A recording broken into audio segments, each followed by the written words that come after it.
following is a presentation of the Magnitude Sports Network.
It's game time. Let's head up to the broadcast booth for the pregame show right now on Magnitude Sports.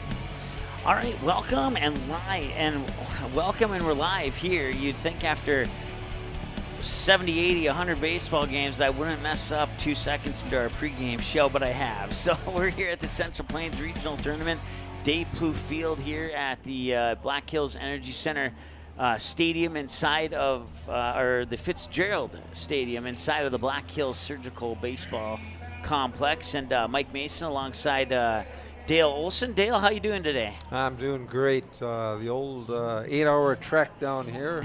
I was down to Sioux Falls and then over on 90, and my wife and I made it. We stopped in Wall City, where they have that famous Wall drug. Oh, Wall yeah. Pharmacy. Yep, I've seen the you few signs on that. You would not believe Yep.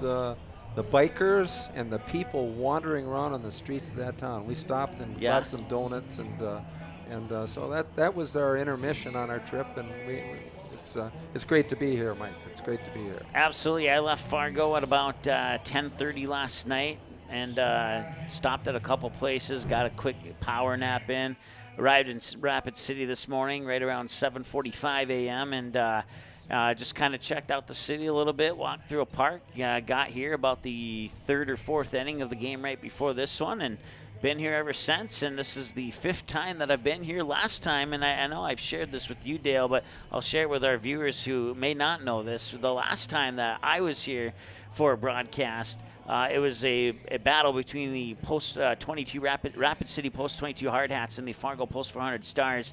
The first game got called in the second inning of play due to a severe thunderstorm, and then their second game was about 36 hours later. That game was canceled due to a winter storm blizzard. So I've called a grand total of 2 innings of baseball from this field this season. I was here for a couple games last year, of course, but this is a beautiful facility here at Dave Plouffe Field, and we certainly appreciate everybody tuning in. We know that a lot of our friends back in West Fargo have tuned in, and looking at my Twitter account, I see that a good share of Sioux Falls fans have retweeted our tweet, and I know that they're tuning in. So we appreciate that you tuning in, and we hope that regardless of which team you're cheering for, we hope that the only thing you don't enjoy about the broadcast is possibly the final number on that scoreboard. Outside of that, we hope that you enjoy the broadcast. You say that well, Mike, and also I like the way how you used a power nap. You're starting to talk a little like a senior citizen. I might not be too far from that. See, that's my vocabulary. I'm in that senior citizen. I didn't get my senior nap, but I don't need it today. This is, and you're right. This is an absolutely beautiful complex, and you look up in the hills beyond left field and center field, and and there's a dinosaur up in left field there too. So they just completed this last year. And it's a multi-million-dollar project that it's as good as it gets in the upper Midwest. I know that. Well, let's go ahead and tell you how these two teams got here. So originally, the North Dakota champion was supposed to play the South Dakota champion. The South Dakota champion ended up being Post 22 Rapid City. So Sioux Falls, who lost to Rapid City in that state championship takes that slot since Rapid City as the host team automatically gets the final game of the night. So Sioux Falls gets to enter in as the South Dakota State runner-up against the North Dakota State champion. West Fargo coming off a 2-1 victory over Jamestown in the state championship game. Earlier in that North Dakota State tournament, West Fargo would fall to Jamestown by the same score of 2-1. Sioux Falls undefeated until last night in that state championship game when they would lose to Post 22 Rapid City. So they only have one loss on the year coming into this game here. I don't know the exact, I was looking it up earlier and I couldn't find it. I believe it's like 27-9. Does that sound right to you? Yes. 27-9 here for the West Fargo Patriots. West Fargo dropping about half of those games to teams from Canada this season here. But of course, they had a spectacular run through the Creighton Prep tournament. West Fargo's already defeated two of the 8 teams in this tournament, or I should say 2 of the 7, because West Fargo makes up the 8th team. They've defeated 2 of the teams in this tournament. We've seen all but one of the teams in this tournament at least once this year here on Magnitude Sports. So certainly looking forward to that. Should be a fun broadcast here. Once again, broadcast coverage of the West Fargo Patriots in the Central Plains Regional Tournament is brought to you this year by Sean Carlson, mortgage lender at Town and Country Credit Union Fargo, Buffalo Wild Wings, Runnings, and Dr. Tiffany Johnson at Healing Touch Chiropractic. If it wasn't for them, we wouldn't be able to bring you these live broadcasts as they announce the West Fargo Patriots. So be in their green, primary green with orange numerals outlined and trimmed in white with white numerals outlined and trimmed in orange. You can see the rest of it there. Just a lot of green and orange there for West Fargo. Sioux Falls Post 15 East, they'll be in primary white with purple numbers outlined in black and purple batting helmets. And that's how that's how the two teams will look out on the field as they continue to introduce the starting lineups. Let's go over the starting lineups for you right now here. And we'll start with the visitors on the scoreboard, and that will be the West Fargo Patriots, the visitors on the scoreboard. Top the order, batting 1, 2, and 3. It's Brennan Hammond, the shortstop, left fielder Trey Stocker, and first baseman Casey Clemenson. Then in the middle of the order at 4, 5, and 6 is the designated hitter Connor Entz, right fielder Matt Heupel, and the third baseman Evan Berg. The bottom of the order at 7, 8, 9 will be the catcher Peyton Jancy, second baseman Seth Wiggestrand, the center fielder Nolan Dodds. Not batting and starting on the mound today here for the West Fargo Patriots will be number 10, Caleb Deere. And I want to give a shout out to one of the Sioux Falls, I believe he was a parent, for helping me out with a couple of the harder to pronounce names on the Sioux Falls East roster, but they go like this: batting 1, 2, and 3, center fielder Jack Smith, right fielder Cale Swanson, and shortstop Miles let me look at Reese, I believe is what it was. And where did I put that sheet at? I had it right in front of me, and there it is. Yes, Reese. And then batting the middle of the order, 4, 5, and 6, Jackson Bowe, first baseman, third baseman Ethan Bruns, and catcher Andrew Glovich. And then the bottom of the order at 7, 8, and 9 will be Sawyer Toke, the second baseman, designated hitter Mason Tolrud, and then the left fielder, Dylan Rippentrott. And then on the mound, not batting, will be number 3, Tate Schaefer. He'll be your starting pitcher for Sioux Falls East. Last time we saw Sioux Falls East on Magnitude Sports was about just shy of 1 year ago today. I think it was the third game of the Central Plains Regional Tournament last year when they would play Fargo Post 400. And that game it would actually go to extra innings, and it would actually take 2 days to play, as I believe that game was called in the suspended in the 5th or 6th inning due to a severe thunderstorm that came through the inning area, and then they finished the game the next morning. I believe Sioux Falls had the lead. I can't remember when that game was suspended, and then when they started up the next morning, Fargo Post 400 would get a couple runs to tie it up.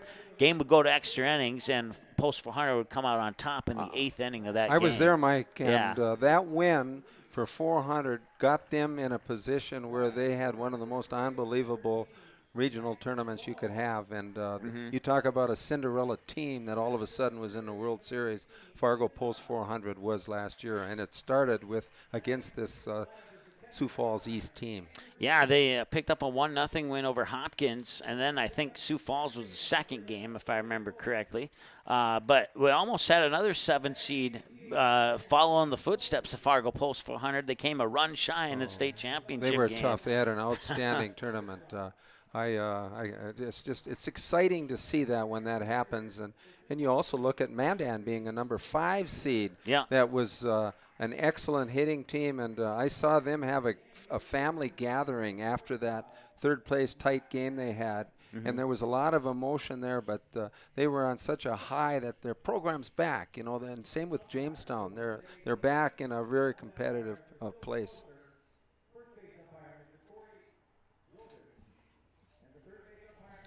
I believe they're going to do the code or the anthem. If they're doing the anthem, they're doing the code. We'll take it live to the field. Direct your attention to the field, where the American Legion Code of Sportsmanship will be read by Post 22 Representative Lyle Tolsma. Good afternoon, gentlemen. On behalf of the City of Rapid City, the American Legion, I'd like to welcome you to the state and also to the City of Rapid City. Congratulations on making it to the Midwest Central Regional Playoffs. If you repeat after me, please. I will keep the rules, keep faith with my teammates, keep my temper, keep myself fit, keep a stout heart in defeat, keep my pride under in victory, keep a sound soul, a clean mind, and a healthy body. Good luck, gentlemen. Thank you, Lyle Tolsma. And now, ladies and gentlemen, please rise. All right, so for the national anthem, we'll take a commercial break, and we'll be back with more of your pregame show right after this here on Magnitude Sports. Looking for a new home? Make home happen by getting pre-qualified for free with Sean Carlson at Town & Country Credit Union. He'll help you find the best mortgage options for you and keep the process running smoothly from beginning to end. With a 97% satisfaction rate, awesome rewards, low fees, and great rates, it's clear why members love Town & Country Credit Union. Stop in or visit townandcountry.org to find out how you can become a Town & Country member today. Insured by NCUA, Equal Housing Lender. Buffalo Wild Wings win-win value lineup gives you and your friends more for less. With buy one, get one half off traditional wings every Tuesday. Buy one, get one free boneless wings every Thursday. And $3 tolls every day. Only at Buffalo Wild Wings. Runnings is celebrating 75 years in business with an incredible 2022 Ford truck giveaway. Just imagine you hitting the road in a brand new fully loaded Runnings Red Super Crew 4x4 truck. Don't imagine it. Make it happen by entering to win now through August 10th. To register, grab a prize card from your local running store or visit runnings.com/2022 Ford Truck Giveaway. No purchase necessary. Must be 18 or older to enter. Enter to win today. And thank you for shopping at Runnings, your home, farm, and outdoor store. Hi, it's Dr. Tiffany Johnson from Healing Touch Chiropractic in West Fargo. What impact I want to make, how my office is different, how my niche is different. It is all about giving people hope and helping them believe that their bodies were made to heal. Let me show you how your life can change through chiropractic at Healing Touch Chiropractic. You didn't like the call? Please remember the officials on the court and the field have the best view of the action as it happens. More officials are needed. People like you. Stay connected to the game you love. Contact the NDHSAA, MSHSL, or your local high school to find out how to become an official. This message courtesy of Magnitude Sports.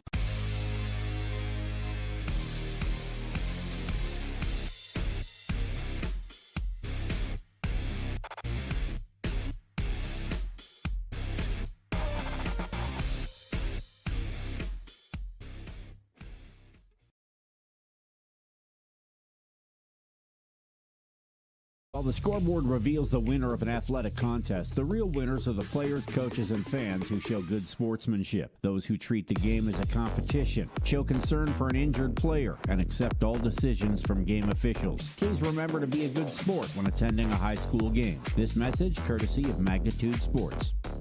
All right, welcome back here to Dave Plouffe Field. This is Central Plains Regional Baseball Tournament. Game 3 of the day in the first 2 games. Millard South out of Nebraska defeated Mobile in 7 innings, 12-2.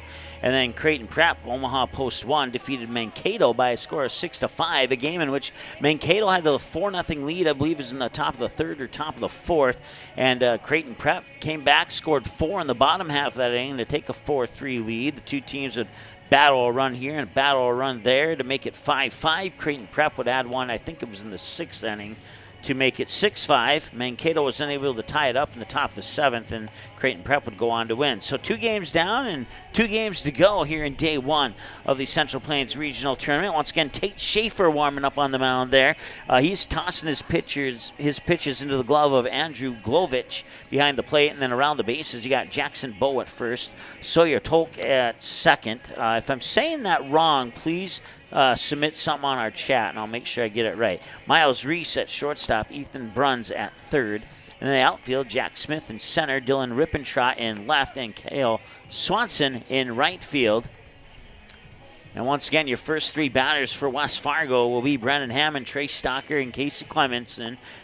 Jersey numbers 5, 3, and 21. Shortstop, left, and first base, batting 1, 2, and 3 in the top of the order. And here comes Brennan Hammond as we get ready to go.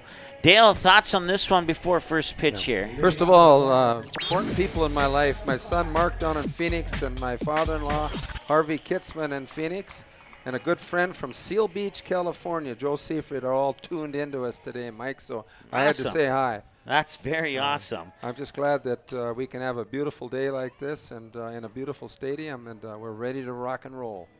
Schaefer will wind up, deliver the first pitch. He'll drop in for a strike at 3:31 p.m. here. We're at sunny skies and 89 degrees at Dave Plouffe Field here in Rapid City, South Dakota. You should have seen him in action, Mike. Dave Plouffe. What a great coach he was. Foul ball off to the right. Hammond has been pretty much their steady leadoff hitter this last month of the season, and I know he's had a little arm trouble as a pitcher, but as a hitter, he's had some really good games. He's basically a contact hitter, and takes another pitch a little high. He had a great hit in the state championship game to help propel him to a victory.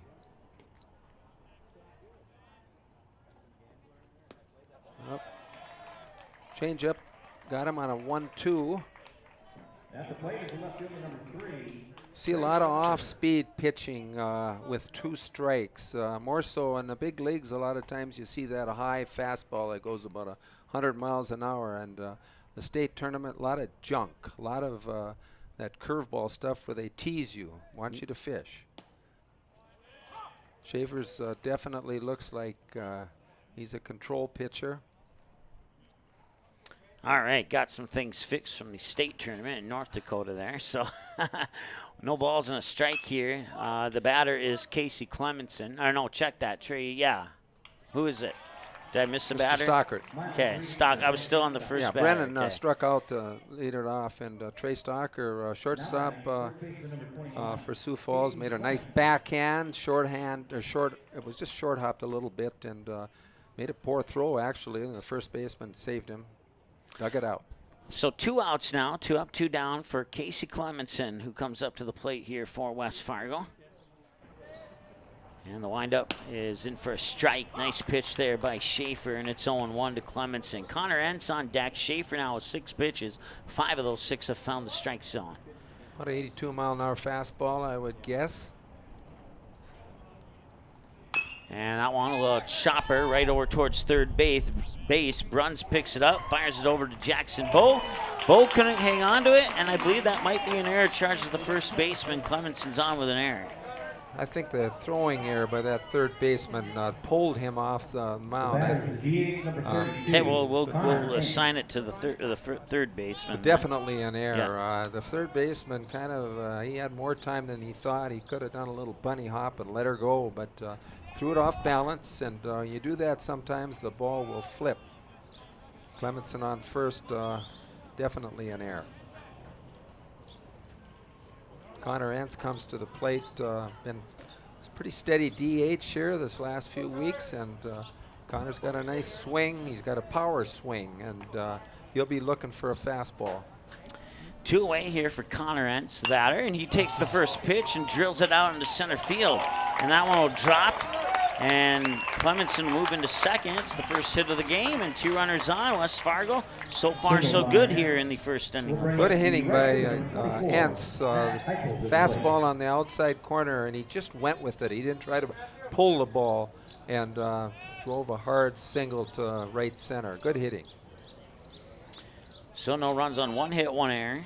Runner in scoring position with 2 away, and here's Matt Heupel. Matt Heupel's had a good year hitting. Right center field. He fouls this one off. Third base side, hits the netting above the Sioux Falls dugout. And Heupel's been very steady. He's had a good year of pitching, and I know he was hitting really well in the month of June, but starting to get it back now. He's a contact hitter. He likes to go the opposite way. The 0-1 pitch coming up here from Schaefer, and he gets some swinging for strike 2. You always want to look at tendencies of a pitcher. So far in this first inning, Schaefer looks like the fastball is his main pitch. And now with 2 strikes, is he going to throw that off speed again? That's the guessing game. Top half of the inning brought to you by Healing Touch Chiropractic in West Fargo. And there's a Buffalo Wild Wings strikeout for Schaefer. It's his second of the game, and he strikes out 2 of the 3 in the inning. And it's no runs on no hits. They leave 2 on base, and we go to the middle of the first. Here on the strikeout to Heupel, we'll bring up Jack Smith, Cale Swanson, and Miles Reese.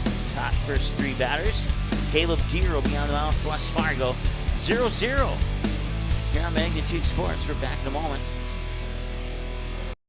Looking for a new home? Make home happen by getting pre-qualified for free with Sean Carlson at Town & Country Credit Union. He'll help you find the best mortgage options for you and keep the process running smoothly from beginning to end. With a 97% satisfaction rate, awesome rewards, low fees, and great rates, it's clear why members love Town & Country Credit Union. Stop in or visit townandcountry.org to find out how you can become a Town & Country member today. Insured by NCUA, Equal Housing Lender.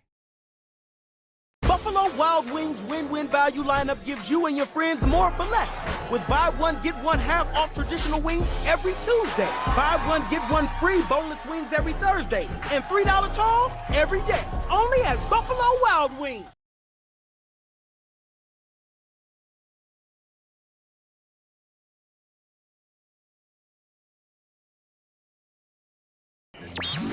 All right, there's a look at Caleb Deere. Usually he bats even if he is pitching, but today he's just pitching. Unusual, and he's been a good hitter, one of the most consistent hitters down the stretch. Sometimes on a hot day, sometimes coaches say we're going to DH for him. There's enough energy needed for pitching. And Deere has been outstanding on most of his starts recently, defeating Post 2 in the state tournament in a real barn burner. Yeah, and Post 2 is not an easy opponent to defeat either. So Tate Schaefer on the mound for Sioux Falls took care of West Fargo on 11 pitches, 1 ball and 10 strikes. So once again, a strike is anything that's not a ball. And now Jack Smith will be the first batter to go up against Caleb Deere. Here in the home half of the first. Once again, West Fargo, the visitors on the scoreboard. Sioux Falls East, the home team on the scoreboard. That one hit well into left field. It was not quite in the position for Brennan Hammond to get to it. And a second pitch, or a first pitch base hit here for Jack Smith. And that brings up Cale Swanson. And a nice hit there. Yeah, he's just sitting on that fastball, and he figured I'm letting her rip, and a lot of times that pitcher likes to get ahead of him, and sometimes that's the best pitch to hit. And Cale Swanson takes the second pitch, pops it right back up, and now over to first for the... hang on, they might give him credit for the stolen base, so... Did that come off the ground? That came off the ground. Okay, never mind then. I was just going to say, Mike, we had a lot of hoppers like that in West Fargo on artificial turf, and that ball really bounced up in the air high there, and Deere stayed with it and threw to Clemenson at first, moved the runner up to second. So far, Deer's tossed 2 pitches, and both of them have made contact with the bat. There's the first one that did not make contact with the bat, and it's 0-1 here to Miles Reese. Fastball is his main pitch, and his curve has been effective at late. Kind of a change-up curve, but he tries to get ahead of you with that fastball. And that one's chopped foul down the third base side. And it makes it an 0-2 count here to Reese. On deck is Jackson Bowe with 1 away, and a runner on second is Jack Smith. So both teams have had a runner in scoring position. West Fargo left both their runners stranded on base. Right now only 1 away here. A base hit could certainly make things look up early here for Sioux Falls. We'll see if Reese can get that on an 0-2 count here, or if Deer will pick up his first Buffalo Wild Wings strikeout as he looks back at Jack Smith and delivers one that pops away, and Smith will advance to third as a result, and it's 1 ball and 2 strikes here on the wild pitch. Possibly, I would call that a pass ball. Pass ball. Looked like Jancy kind of had a feeling that runner was taking off on him, and he tried to get the ball out of his glove real quick and lost control of it, and pass ball, I think. Based on that analysis, I would agree with you there. And now he'll throw it up to first to complete the out. It'll go into the books as a strikeout for Caleb Deer. On the drop third strike, runner will stay at third, and that'll bring up Jackson Bowe. Jancy did a good job there of staying under control. The ball was in the dirt. It was a curve that fooled Reese, and he took his time. Early in the season, Jancy is, he's really come a long ways as a receiver, and took his time, took a couple steps into fair territory, gunned a strike down to Clemenson. Good play. Jackson Bowe, the batter now. He'll get a piece of that first pitch, foul it back into the backstop for a ball. Jackson Bowe is 1 for 3 lifetime on Magnitude Sports. Those 3 came in the regional tournament last year. He had a single to third base, a pop out to the shortstop, and a ground out to second in that tournament last year.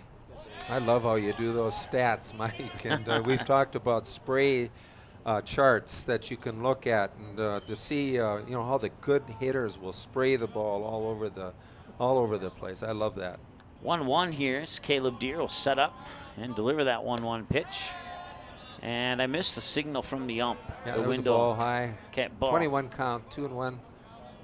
Yeah, the window frame got in the way of my vision of, I of his noticed that. left-handed We've got a signal. couple of frames here. 2-1 the count. Deer delivers, got it in there for a strike. 2-2. What a beautiful ballpark, though, isn't it? It reminds me a little of the old Cobb Field in Billings, Montana, where you'd see the rim rocks or the kind of the mountains in the background, and it's beautiful. 325 left field, 330 right field. Straightaway center is 383 here at Dave Plouffe Field in Rapid City. Pitch comes in for a ball, and it's a full count at 3-2, and a payoff pitch coming up here for Caleb Deer. What's he going to throw here on a full? Looks like he'll attack the strike zone and send it right over to Evan Berg, who could not grab it.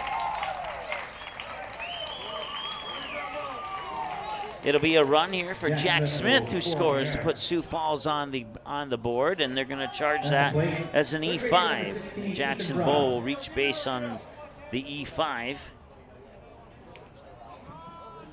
Jack Smith will score on that same error. Makes it 1-0 with 2 away, and it's Ethan Bruns, the batter now. Bruns sees that first pitch come in for a strike, and it's 0-1. Evan got himself in a position there where he had to backhand a hot shot. And he kind of got short hopped a little bit and hit the heel of his glove, and those can be difficult. Deer will set as he gets the signal here from Jancy. Deliver the 0-1. It's fouled off for a strike, and it's 0-2. People say on an artificial turf that you really can't get a bad hop, but I'll tell you what can be tough is the top spin on a hard hit ball. When that comes off, it can really be tough to handle sometimes. 0-2. And that one's hit hard right over towards Brennan Hammond. And Hammond will step on the bag to force out Bowe at second, and that'll take care of the first inning of play. They score 1. They leave 1 runner on 1 hit. 1 run on 1 hit, 1 Patriots error, and they leave 1 on base. And so it's ones across the board for Sioux Falls post 15. We'll be back with the second inning right after this here on Magnitude Sports. Runnings is celebrating 75 years in business with an incredible 2022 Ford truck giveaway. Just imagine you hitting the road in a brand new fully loaded Runnings Red Super Crew 4x4 truck. Don't imagine it. Make it happen by entering to win now through August 10th. To register, grab a prize card from your local running store or visit runnings.com/2022 Ford Truck Giveaway. No purchase necessary. Must be 18 or older to enter. Enter to win today. And thank you for shopping at Runnings, your home, farm, and outdoor store. Hi, it's Dr. Tiffany Johnson from Healing Touch Chiropractic in West Fargo. What impact I want to make, how my office is different, how my niche is different. It is all about giving people hope and helping them believe that their bodies were made to heal. Let me show you how your life can change through chiropractic at Healing Touch Chiropractic.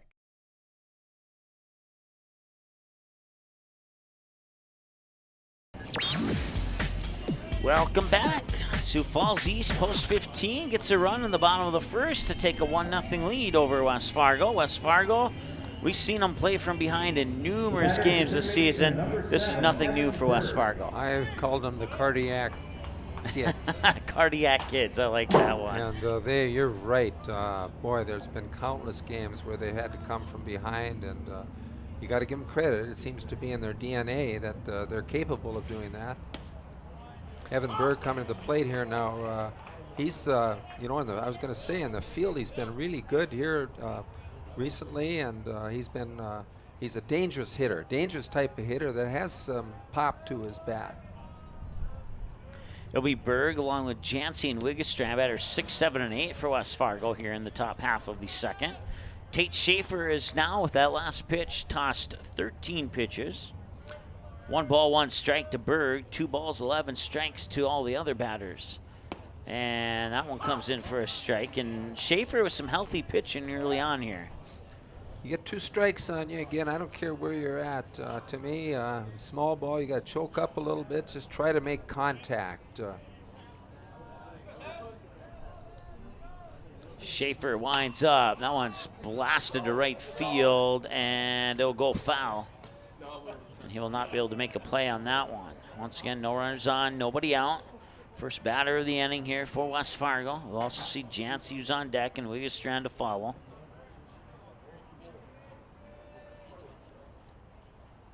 And the 1-2 comes in low to even things up at 2 apiece. There's that changeup again with 2 strikes. I've said many times with you, Mike, that I always felt with 2 strikes you want to hunt that pitch. Kind of not totally guess, but look for it. I'll see if he hunts it here, and he'll tap it back foul. Good 2-strike hitting. He's just trying to make contact now, and that was a good pitch by Schaefer.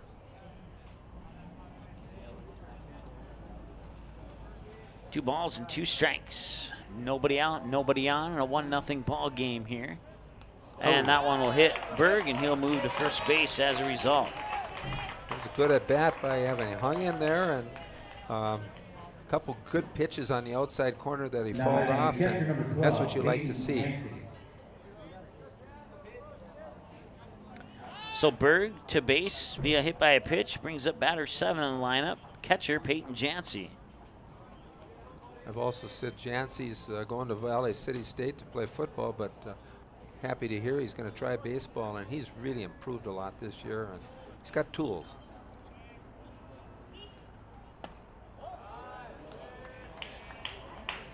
Pitch comes across for a ball here to Peyton Jancy. It's 1-0. Again, as a team, you're in the dugout now, and you're trying to feel out the tendencies of this pitcher that's on the mound. What's he want to throw in crucial times? Pitch 20 comes in for strike 15. He's got a nice rhythm. Like I said, I'd say he's around 82-mile-an-hour fastball, and his changeup's probably about 10, 12 miles an hour slower than that fastball.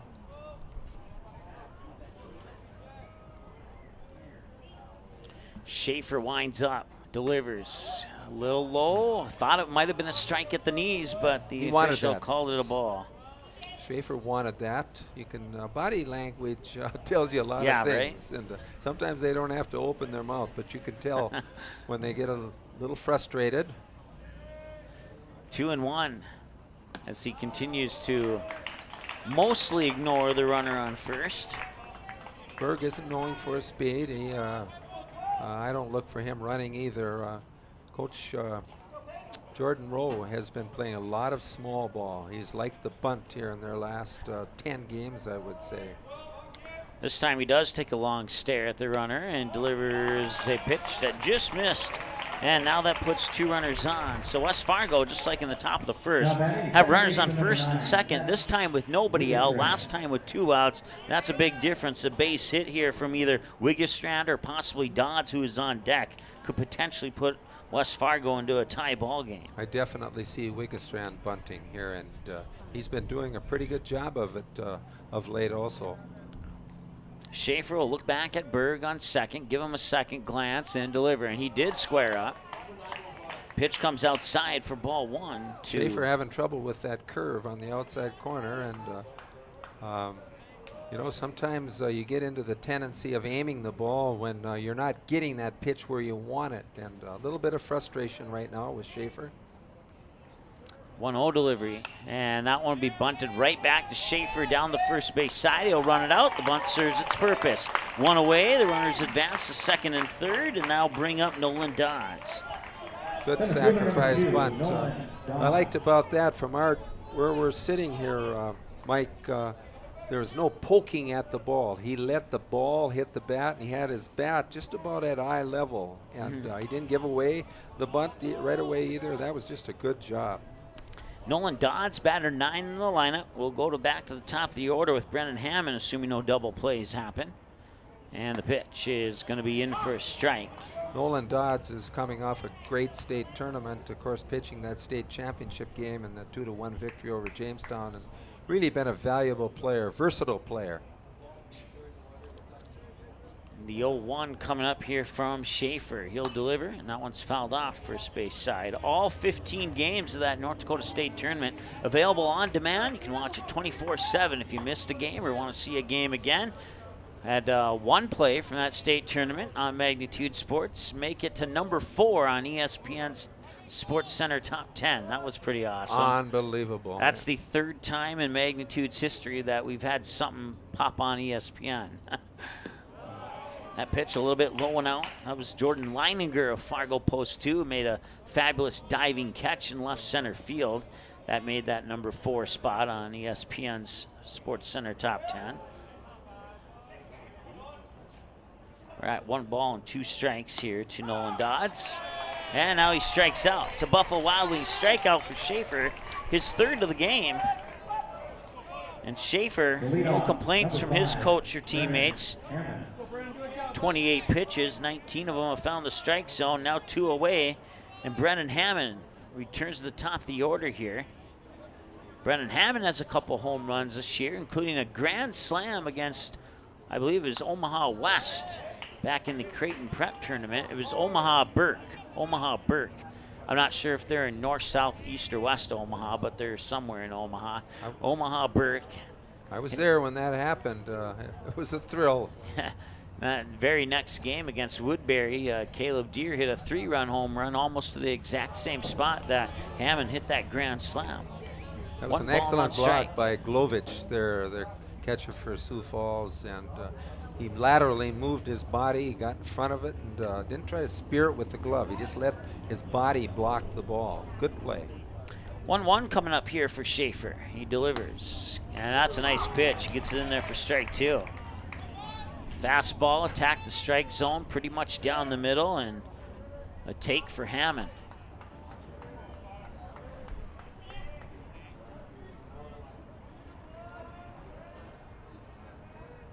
One-two. Hammond swings. He delivers. Diving stop by the first baseman, Jackson Bowe. And they get him out at first, and that will prevent the runs from scoring. So they will strand 2 on base, and that will end the 2nd inning of play. As Hammond grounds out to first base. He'll bring up batters 6, 7, and 8 for Sioux Falls East. Andrew Glovich, Sawyer Tope, and Mason Tollrood. Caleb Deere with pitch 16 when we return from the break here on Magnitude Sports. Be right back. Runnings is celebrating 75 years in business with an incredible 2022 Ford truck giveaway. Just imagine you hitting the road in a brand new fully loaded Runnings Red Super Crew 4x4 truck. Don't imagine it. Make it happen by entering to win now through August 10th. To register, grab a prize card from your local Runnings store or visit runnings.com/2022 Ford Truck Giveaway. No purchase necessary. Must be 18 or older to enter. Enter to win today. And thank you for shopping at Runnings, your home, farm, and outdoor store. While the scoreboard reveals the winner of an athletic contest, the real winners are the players, coaches, and fans who show good sportsmanship. Those who treat the game as a competition, show concern for an injured player, and accept all decisions from game officials. Please remember to be a good sport when attending a high school game. This message courtesy of Magnitude Sports.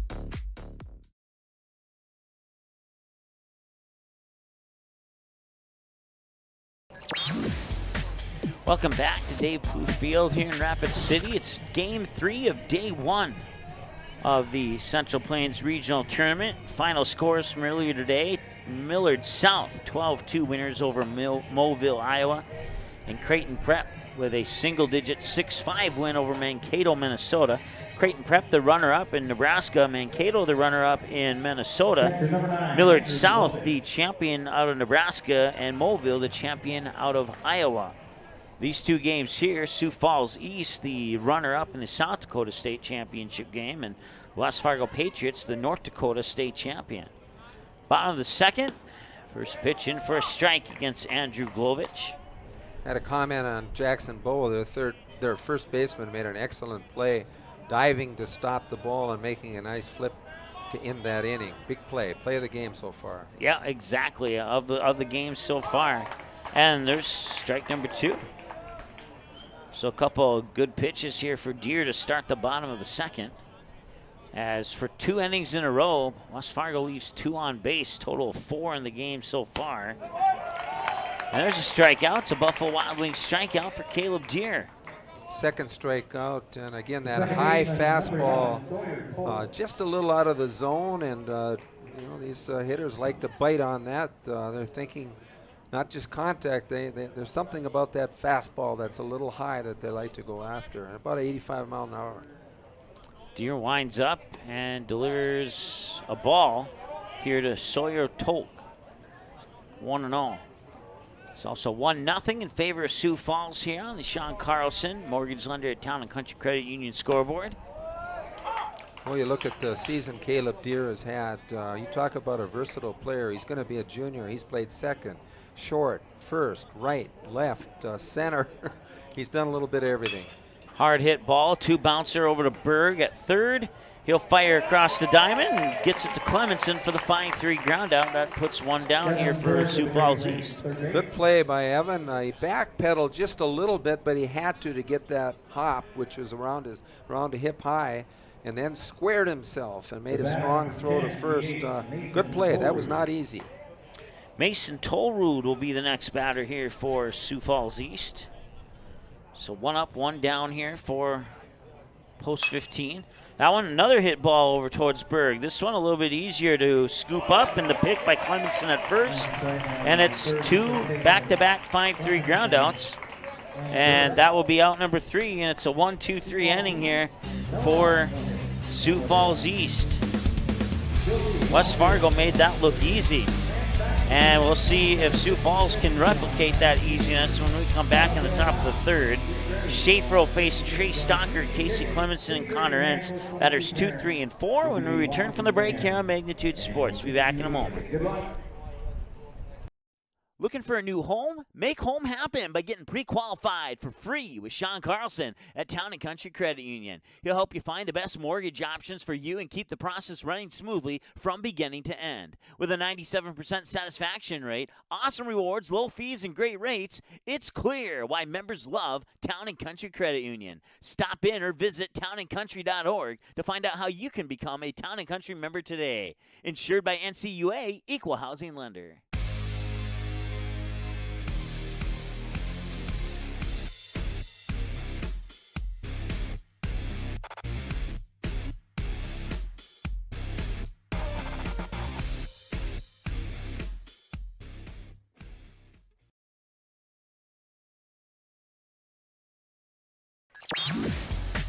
2 complete and a 1-0 lead here for Sioux Falls post 15 on the Magnitude Sports Media Network. Day 1 of the Central Plains Regional Tournament. West Fargo Patriots made an appearance in this tournament last year. They went 1 win, 2 losses, and were eliminated on day 3 of the tournament. They're looking to do 1 better, if not 2 or 3 or 4 better than that this year. Sioux Falls East eliminated, I think, also on day 3 or 4. Can't remember for sure. It was one of those 2 days. So these 2 teams, back-to-back appearances in Central Plains Regional for their respective clubs. That pitch comes in a little bit low for a ball. Once again, the batter's Trey Stocker. Casey pitched the first game against Sioux, the champion out of Minnesota, and they won that first game last year. Yep, and then they went on to lose the next 2. I remember that now that you bring it up. Renner, South Dakota, was the state champion last year, and then Hopkins, Minnesota, I believe, was the runner-up. And there was a lot of balance in that tournament in Sioux Falls. Absolutely. Can't go by the day, Mike, without listening to you get into this announcing game. And the great Vin Scully passed away. Oh yeah. 99 was he? 67 years as an announcer. Yep, and 94, I believe. 94 years old, yeah. That's a 4-pitch walk here to Trey Stocker, and that'll bring up Casey Clemenson. Yeah, Vince Scully. I read something on the internet today that. What'd you say? 67 years with the Yankees, years and with the Dodgers, or the Dodgers, yeah. yeah. And that 67 years is the longest in all the professional sports that a broadcaster has been with the same team. He was phenomenal. He's Yeah. like a poet, and he could actually. It was like he was singing a song throughout the game. He had such great rhythm. He'll be missed. And then, of course, Bill Russell, NBA star, passed away a couple, 1 or 2 days ago, and that one kind of caught a few people off guard. When 88 years old. Yeah.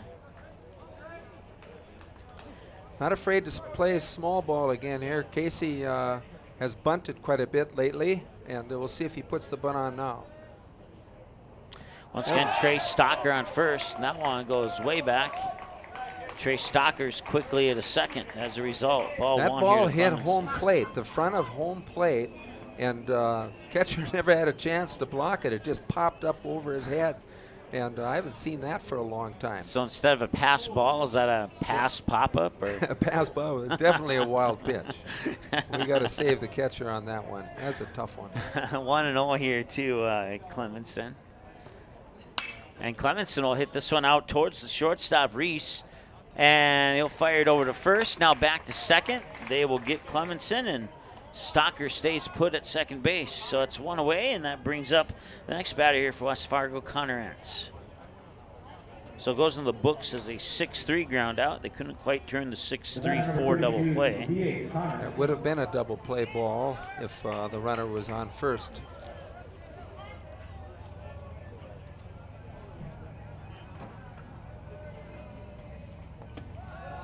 Pitch is high and in for a ball. It's 1-0 here to Connor Entz. Connor Entz had a nice base hit to right center first at bat. Really showed patience, and he showed patience on that first pitch there too.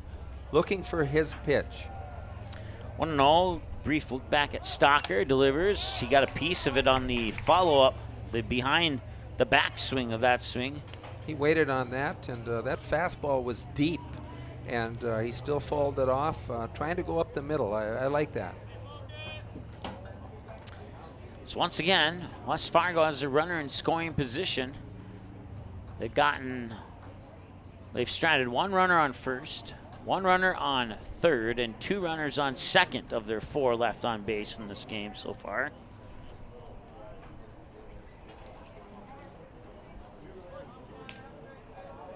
Stocker will get a bit of a lead off. He'll be stared down there by Schaefer. He'll give him a second look, wind and deliver the 1-1. It's low and out for a ball, 2-1. Almost a wild pitch there again. Schaefer struggling a little bit with that curveball, and sometimes when you watch a pitcher do that, if you watch their front foot when it comes down, they're kind of coming down towards first base, and the shoulders follow, and of course the ball is outside then. 2 balls and a strike. Connor Entz, Matt Heupel, the batter on deck here for West Fargo. Take a glance at the runner, deliver the pitch. That one hit right up the middle, a diamond cutter into center field. And putting on the brakes at third is Trey Stocker. And that puts runners on the corners now here for West Fargo. Very good hit again by Connor, showing excellent patience and just going up the middle, and that ball was barreled up right on the barrel, nice and smooth. A single to center. Moves Stocker to third. Matt Heupel now 0 for 1. Struck out swinging last time he was at the plate. That ball was hit hard enough to where there was no chance of sending Stocker from second. West Fargo with the tying run 90 feet away. And the pitch. And that's kind of a check swing bunt. If maybe play at the plate, and he's out. So that'll go into the books as a fielder's choice bunt for Heupel. Safety squeeze, and Heupel got it down, and Stocker had a poor jump there. He kind of froze it for a second. Indecisive, should I or shouldn't I go there right away? And it cost him. Thrown out at home.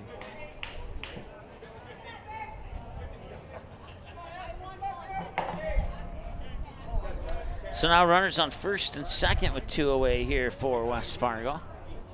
Pitch is high to Evan Burr. He was hit by a pitch last time he was at the plate. Sometimes that safety squeeze, I'd rather see a suicide squeeze. Getting that runner moving a little earlier, but you have to lay the bunt down. That one's going to be popped up. Shallow right field. And making the catch to end the inning, there's Cale Swanson. Sioux Falls will hang on as West Fargo strands 2 in the first, 2 in the second, and 2 here in the third. And we go to the bottom of the third here with Sioux Falls leading 1-0 on the Sean Carlson Town & Country Credit Union scoreboard. And we'll be back in a moment here on Magnitude Sports.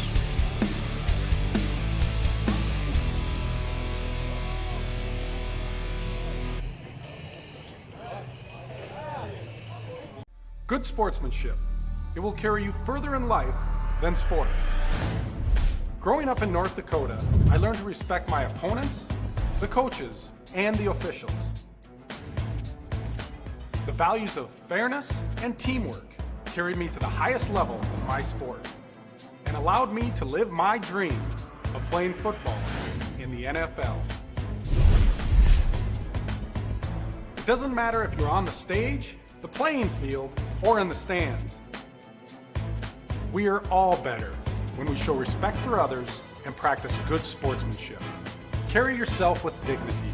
Being gracious makes the losses easier and the victories that much sweeter. So when the lights on the playing field, the stage, or the gym floor dim, you'll always have pride in yourself. While the scoreboard reveals the winner of an athletic contest, the real winners are the players, coaches, and fans who show good sportsmanship. Those who treat the game as a competition, show concern for an injured player, and accept all decisions from game officials. Please remember to be a good sport when attending a high school game. This message courtesy of Magnitude Sports.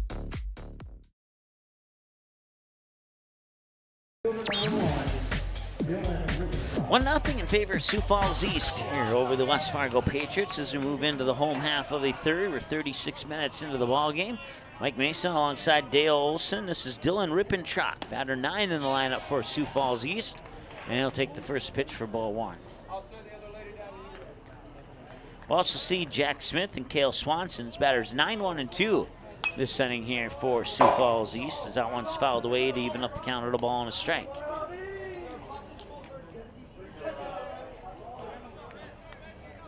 One more game coming up after this one tonight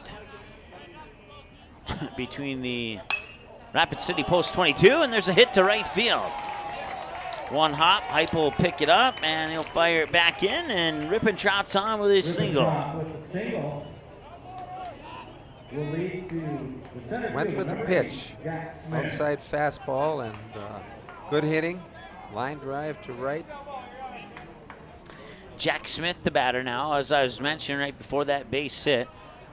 Rapid City Post 22 will be taking on, I forget now. I have it on my list here. There's a wild pitch, and that'll move Rippentrott up to second.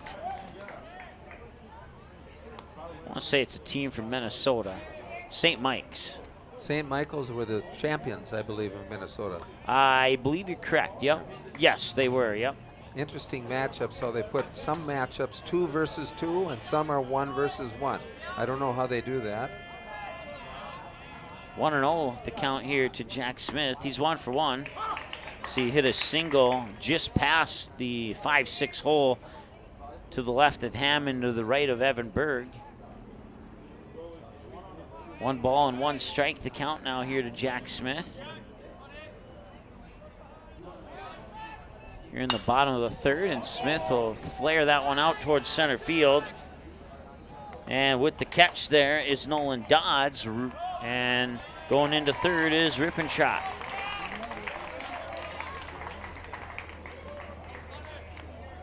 That ball floated out there. Pretty good sized stadium here that you talked about. 325 down the left field line, 330 down the right, and what do we got? About 380.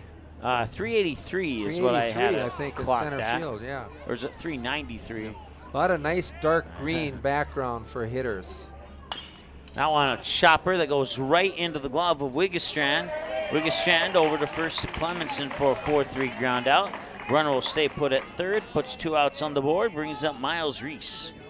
See if I got it right via our PA announcer. Infield was in there and to cut that run off. Sometimes you see coaches, they'll play that infield back a little bit in the early stages of the game, but not there, and Wiggy played the hop well. Here's getting on top with that fastball. Again, I'd say it's 84, 85 miles an hour, and he's nice and smooth right now. The rhythm is there. 2 away, runner on third. Pitch is low. We're even at 1 on the count. 1 ball, 1 strike. His curveball against post 2 in the state tournament really set him up for a fine game. And you see a pitcher able to hit that outside corner with a curve. That's great. Now on, hit hard, past third, past the shortstop, and he's on base, and a run scores. Miles Reese with an RBI single, scoring Rippentrott from third, and it's 2-0 Sioux Falls East. Here's the first baseman, number 13, Jackson Bull.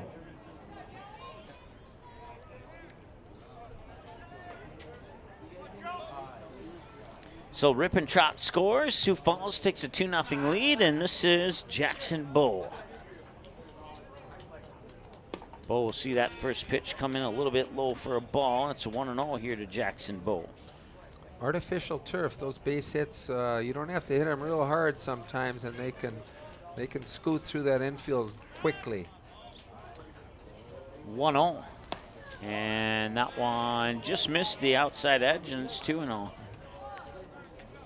Umpire is pretty much more of a low ball type of an umpire. The high one he stayed away from. I want to hit up high left field, going deep. It's going back, and it is not gone. I don't know if it came off the glove of Stalker and stayed in field, or if he robbed that home run or what, but they're going to call a ground rule double on that play. I think he got his glove on it as he was running back. It ricocheted off the glove, off the wall, and bounced off for a double. So ground rule double for Jackson Bull to left center. That moves Miles Reese over to third.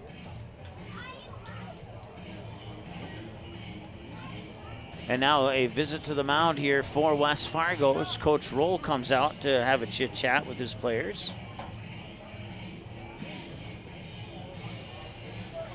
Once again, broadcast coverage brought to you by Sean Carlson, Town and Country Credit Union, Dr. Tiffany Johnson at Healing Touch Chiropractic, bringing you the half innings where West Fargo bats.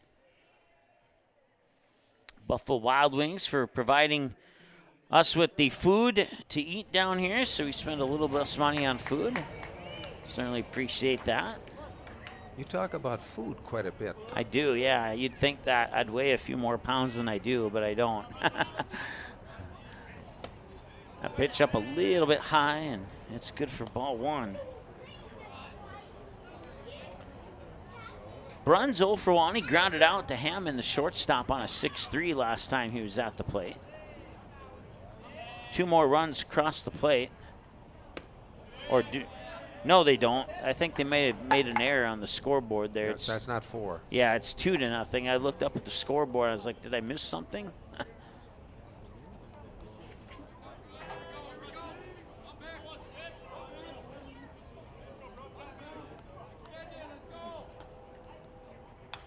And that one is fouled into the backstop. 2-1 the count here to Bruns. On deck is Andrew Glovich. With 2 away, only if Bruns can reach base. Bruns looks like he has a little power in that swing. He likes that high fastball and got a pretty compact swing. Looks like a decent hitter.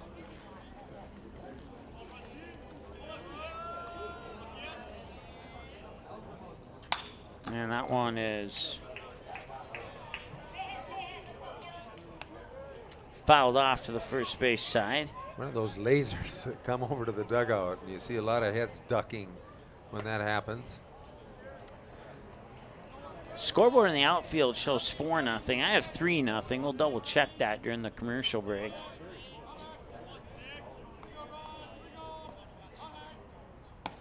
And a 2-2 just missed. Good pitch on a 2-2. That's one of those pitches as a hitter, boy. I come from the school where anything close you got to swing, and he got away with one there.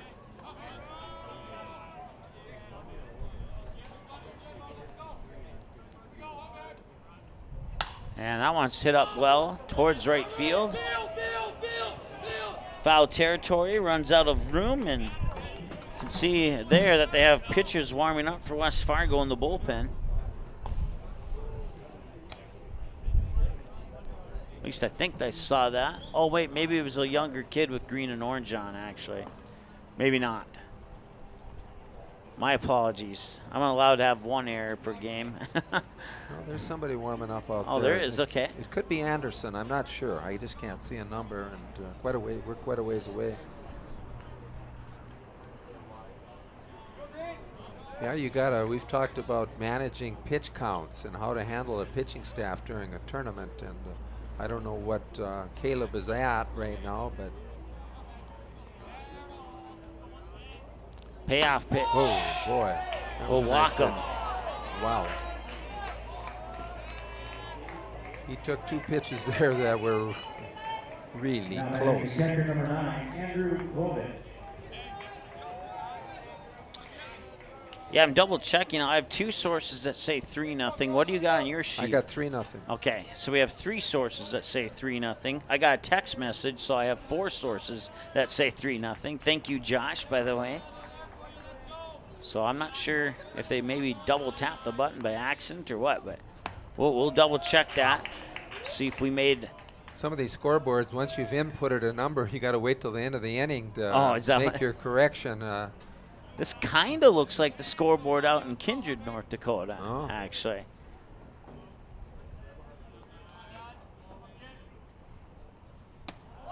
There's that curveball. When Caleb gets that over, it really makes his fastball that much more effective. And again, now he's up 0-2, and we'll see what he comes with here. 2 outs.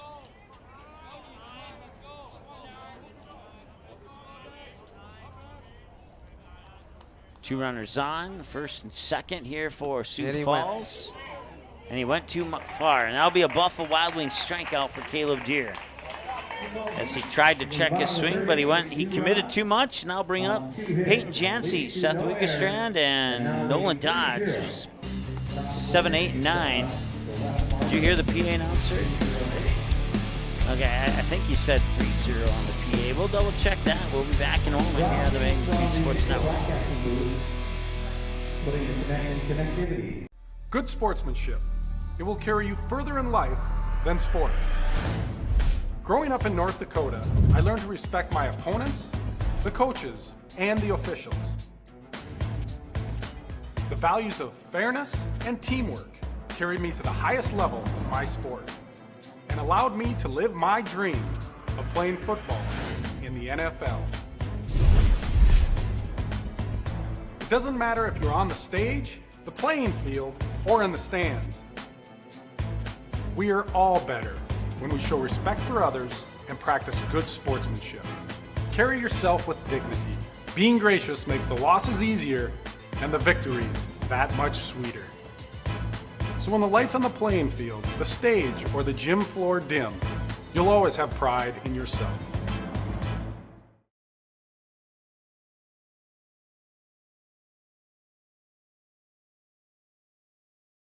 You didn't like the call? Please remember the officials on the court and the field have the best view of the action as it happens. More officials are needed. People like you. Stay connected to the game you love. Contact the NDHSAA, MSHSL, or your local high school to find out how to become an official. This message courtesy of Magnitude Sports.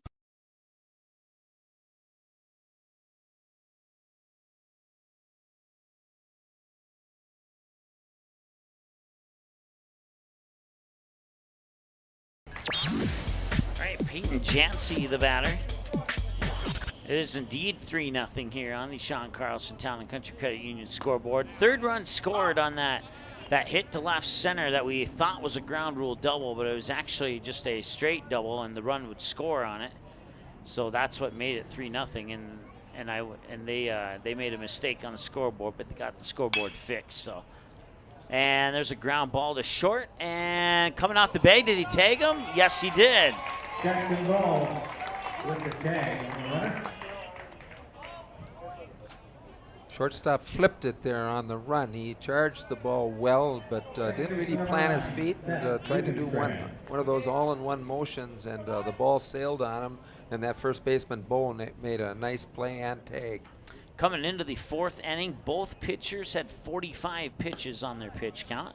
This is pitch 47 now for Schaefer. So that one comes in low for a ball. It's a 1-0. I want to say hi to Josh, who's watching. Appreciate it. Josh, when I get a chance, I'll zoom in on that scoreboard. You can tell me if that's the same one you have in Kindred or not.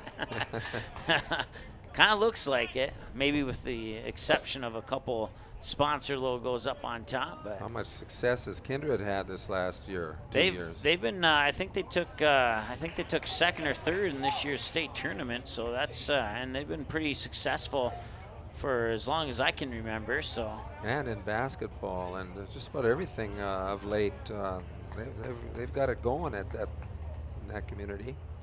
I did not know he was watching. And I used the word diamond cutter, so I think he owes me a slice of pizza now. That's an inside joke between Josh and I. My luck, he wasn't watching when that play happened, but. Another full count pitch now. Again, you got to be in that protective mode as a hitter. Anything close. Here's Wiggestrand, payoff, sends it to right, sends it foul, and say goodbye to that one and say hello to another payoff pitch. Schaefer doesn't want to walk anybody, and I'm looking, if I'm a hitter now, I'm looking for something in that zone.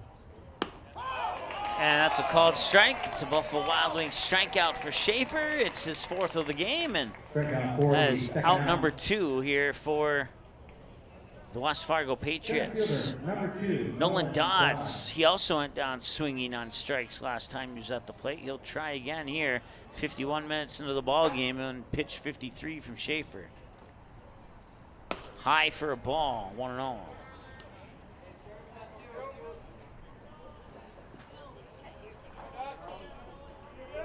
One ball, no strikes. I just got confirmation that Josh was watching when I used that diamond cutter term. He created that term. And actually, now that I think about it, it's not, he doesn't owe me a slice of pizza. He only owes me a slice of pizza if I can find a way to incorporate the term diamond cutter into a basketball game, which I've done once. I was, matter of fact, that was a couple years ago when Fargo Davies hosted Kindred in that girls Class A, Class B matchup. And, well, Kindred fell a little short in that game, but they certainly gave Fargo Davies everything they could handle. Diamond and one now you can use as a zoner and a chaser. That's a term. And that one's fouled away for a strike, 2-1.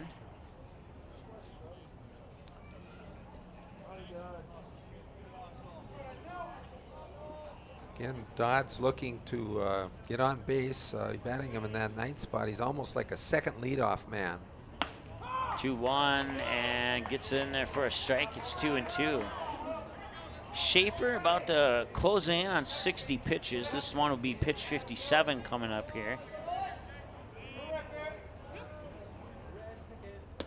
That one's slowing out. Good take by Nolan. Now we're back to that full count. Again, contact, anything close. Let's see if he makes contact here. And he'll walk him. Good walk. Brennan Hammond is a return to the top of the order here for West Fargo. Top of the order for Fargo. The batter, shortstop number 5, Brennan Hammond. Hammond 0 for 2, struck out swinging, then he grounded out on that diving play by the first baseman Jackson Bowe. Turned into a 3-1 throw out at first if you're recording at home. Play of the game so far. So far, yeah.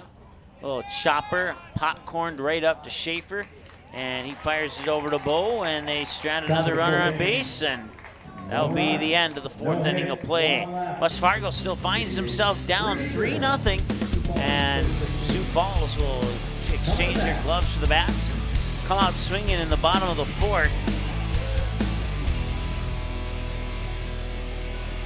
With their 7, 8, and 9 batters, Toke, Tallroot, and Rippentrott when we return after this. Buffalo Wild Wings win-win value lineup gives you and your friends more for less. With buy one, get one half off traditional wings every Tuesday. Buy one, get one free boneless. All right, welcome back as we move to the bottom of the 4th here on Magnitude Sports. Turn down the awesome, I think it's Joan Jett playing out there. I don't know. YouTube is not a fan of Joan Jett. I am, but YouTube's not, so we got to turn it down for a little bit. Sawyer Toke, along with Mason Tallroot and Dylan Rippentrott, bottom of the order here for Sioux Falls East Post 15. And they'll face pitch 46 and beyond here from Caleb Deere on the mound. Joan Jett, I think, was up at the Botno. They had an outdoor concert years ago, and I can't remember what the name was. I think Joan Jett was up there, if I can remember right. And there was a name of the, God, it just isn't coming to me right now. Well, you got about 3 innings of baseball to think of it, so.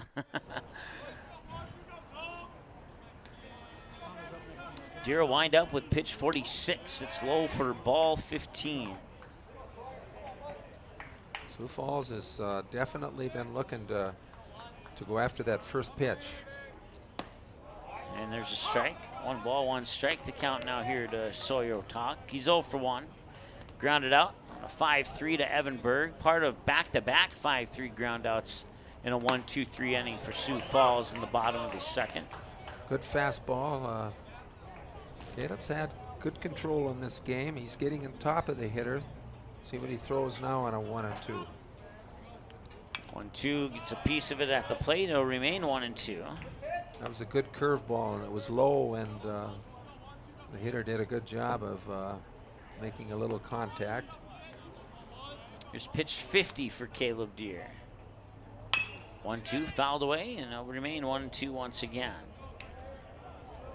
Once again, this is game 3 of day 1 of the Central Plains Regional Tournament. Millard South 12-2 winners over Moville, and Creighton Prep 6-5 winners over Mankato in the first 2 games today. Started bright and early at 9:30 this morning. Here's the 1-2. Swing and a miss, and he got him. That was a great fastball with 2 strikes on the hitter. Just enough out of that zone, and he had to bite for it. Good pitching by Caleb. Caleb Deere averaging a Buffalo Wild Wings strikeout every 12 pitches. He has 35 strikes on 50 tosses and Toss 51 will come to Mason Tallrood. 0 for 1, grounded out to the shortstop Brennan Hammond on a 6-3. Now he's going to pop this one up. Chance for Clemenson to make a play in front of the dugout, and he does. And that is 2 away now here for Sioux Falls East. Dylan Rippentrott, he had a successful trip to the plate. He would get a single on the right field, reach second on a wild pitch. And then he would eventually get the third. And I believe he came around and scored. I have to double check my stat book here. Yes, that pitch yeah, oh, that's right. I got you doing stats, so I don't have to flip back and forth. I can just refer to My you. My senior citizen mind wanders a little bit, but I can still keep score. 2 balls and no. Oh, 1 ball and 1 strike. That one came in for a strike. Keep a clock in basketball because I have a coach's mind. And I want to see all kinds of things. Yeah. And I don't pay attention to what I'm doing. See. And that one will pop off the glove of Jancy for ball 2. 2-1 with 2 away, and you got no runners on base here for Sioux Falls East, leading 3-0 on Sean Carlson Town and Country Credit Union scoreboard. The 2-1 is high and in for 3 balls and a strike.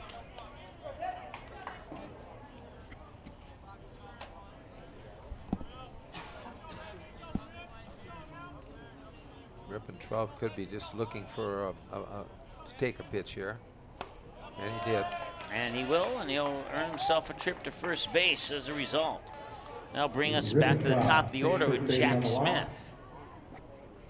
Well, if there's one name that's easy to pronounce, it's their leadoff batter. The center fielder number 8, Jack Smith.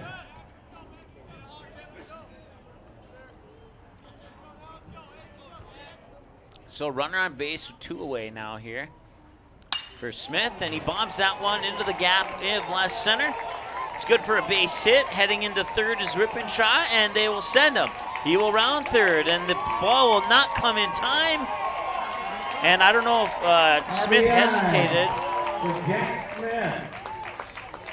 around second or not, but I'm going to go ahead and give him an RBI triple unless I'm told otherwise. Well, that relay throw from Dodds to our shortstop Hammond was overthrown, and if he would have hit that relay man, there would definitely have been a play at third base. Whether or not he would have gotten him or not, I don't know, but you could give him a triple on that.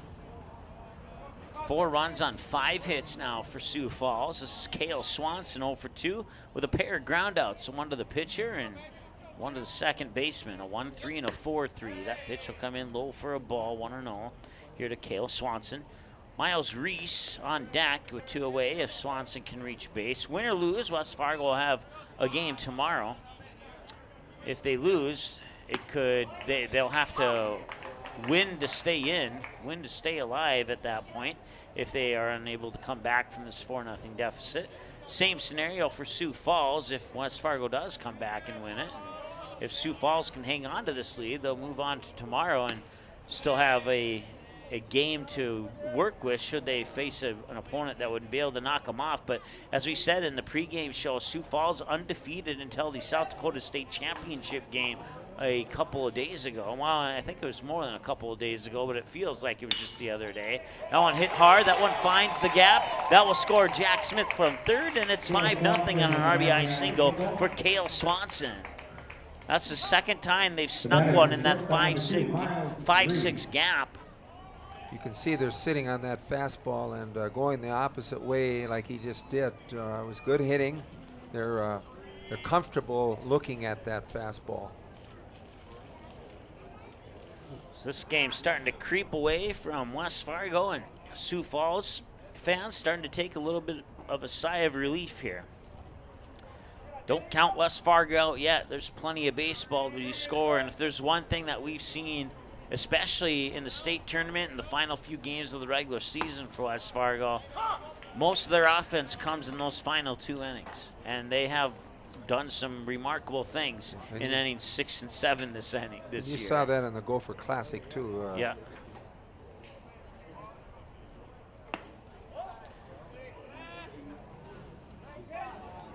And I don't know when the most offensives come for Sioux Falls. All I know is that they've only lost one game. So they're capable, no question yeah. about it.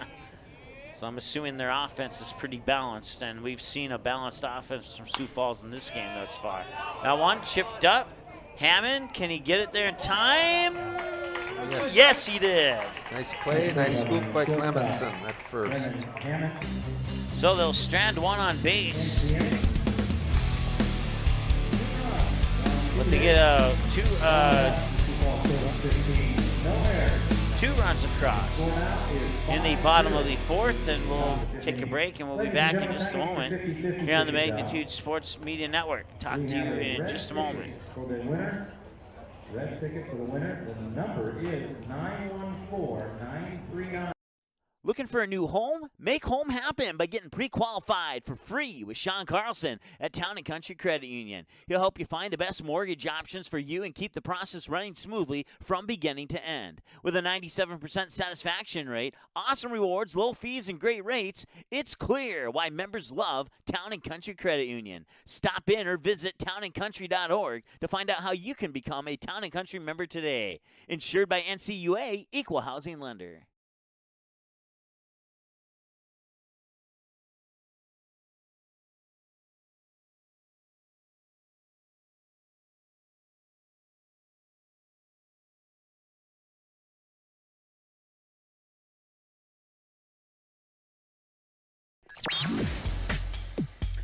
All right, welcome back. One side of Greg and Gregory. Two Gregs watching. We were talking earlier about Kindred's success. I believe they actually, they took third, I think it was. Josh, if you're still watching, correct me if I'm wrong, but Castleton defeated Post 2 in the championship game. I believe the final score was 4-2 in that game, and that's in single A. Legion ball back in North Dakota. Batter number 3, Trey Stucker.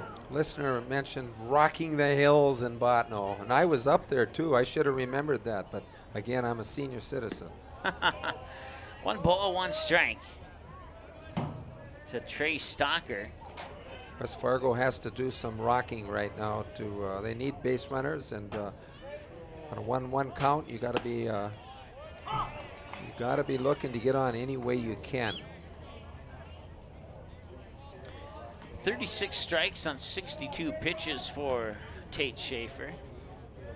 1 ball and 2 strikes here to Trey Stocker, Casey Clements, and Connor Entz. The runners on due up here in the top half of the 5th. And West Fargo has a little bit of a hill to climb here if they want to try and get back into this one here. As Sioux Falls scoring the go-ahead run in the bottom of the 1st. They'd be held scoreless in a 1-2-3 inning in the 2nd, put on a pair in the 3rd and a pair in the 4th. That one deep to left field, and it is gone. It is a solo home run for Trey Stocker to left field. Trey Stocker with the home run.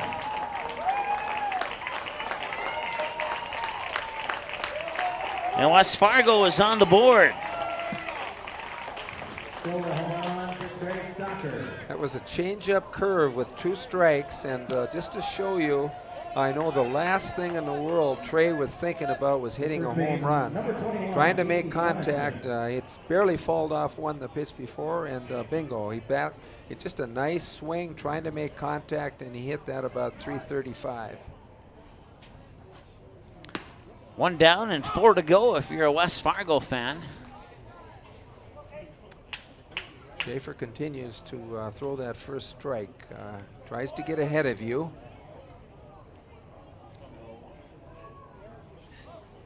And that one hit right up the middle, right towards second base. Toke fires it over to Bo for the 4-3 ground out.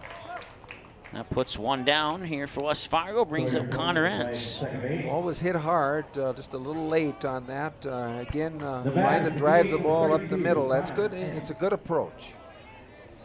Connor Entz, so far so good, 2 for 2 with 2 diamond cutters for a single right up the middle over the second base bag on back-to-back plate appearances. And I'm not sure where I saw 4-2 from, but I just got a message saying that Castleton won that game by 10, was it 10 or 12 runs? Let me check my messages. By 10 runs. Kindred did indeed take third in that State A tournament up in Watford City. Here's the 0-1, and that one will come inside, or even at 1-1 now. A little high, and umpire stays away from calling that high one. Also want to say hi to Jim. Let me check, I got a text message from him. He is taking care of some family matters back home, so he's not watching today's game, but he was kind enough to text me to let me know he's not watching, because normally he watches every game, as you have learned, Dale. Connor Entz is hitting that left shoulder. He hangs in there pretty good as a hitter, and again, any way to get on base. One out. We've got a pinch hitter, I believe. Looks like Mason Stolting. He was a West Fargo Packer this spring, and he sprays the ball, goes the opposite field. He's got a nice swing.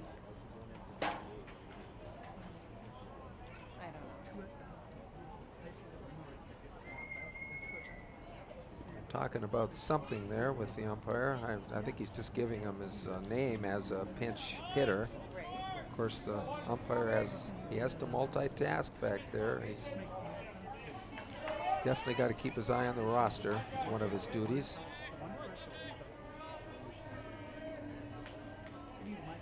Mason Stolting, equal opportunity outfield hitter on Magnitude Sports. Pinch hitting is one of the most difficult jobs in baseball. And first pitch, you get a little high, and it was a good take.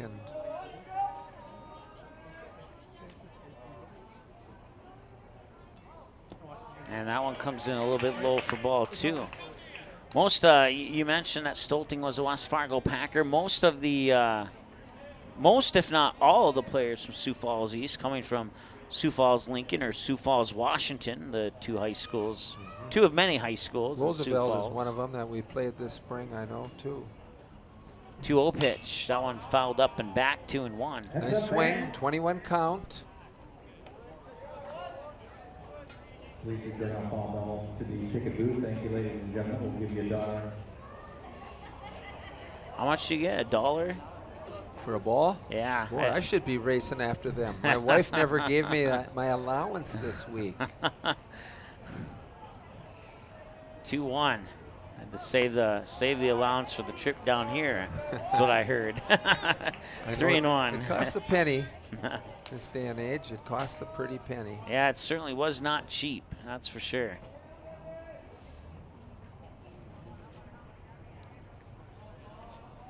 This half inning brought to you by Healing Touch Chiropractic and Dr. Tiffany Johnson in West Fargo.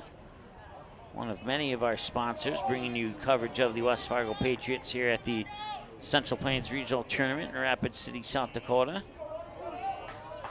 Full count, 3 balls and 2 strikes. Back-to-back years that West Fargo's been in the regional tournament. Same for Sioux Falls East. There's a walk.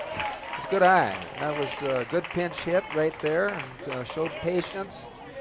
2 runners on, brings up Mr. Berg, Evan Berg. Back-to-back appearances for Magnitude Sports at the regional tournament as one of our local teams, Fargo Post 400, won the tournament last year with the wins over Hopkins, Sioux Falls East, Renner, and then a loss to De Pere, and then another win over Hopkins.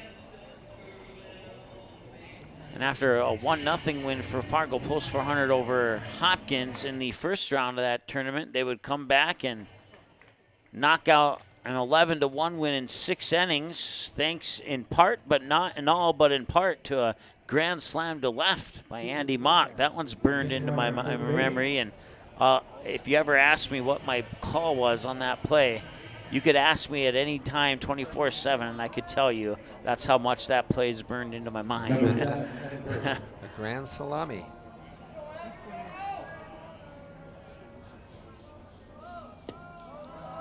Evan Berg, the batter, takes the first pitch for a ball. 2 runners on. Mason Stolting on first. Connor Entz on second. Check that. It's actually Cooper Borkart coming in to run at first base. 1-0 and now make it 2-0. Schaefer struggling.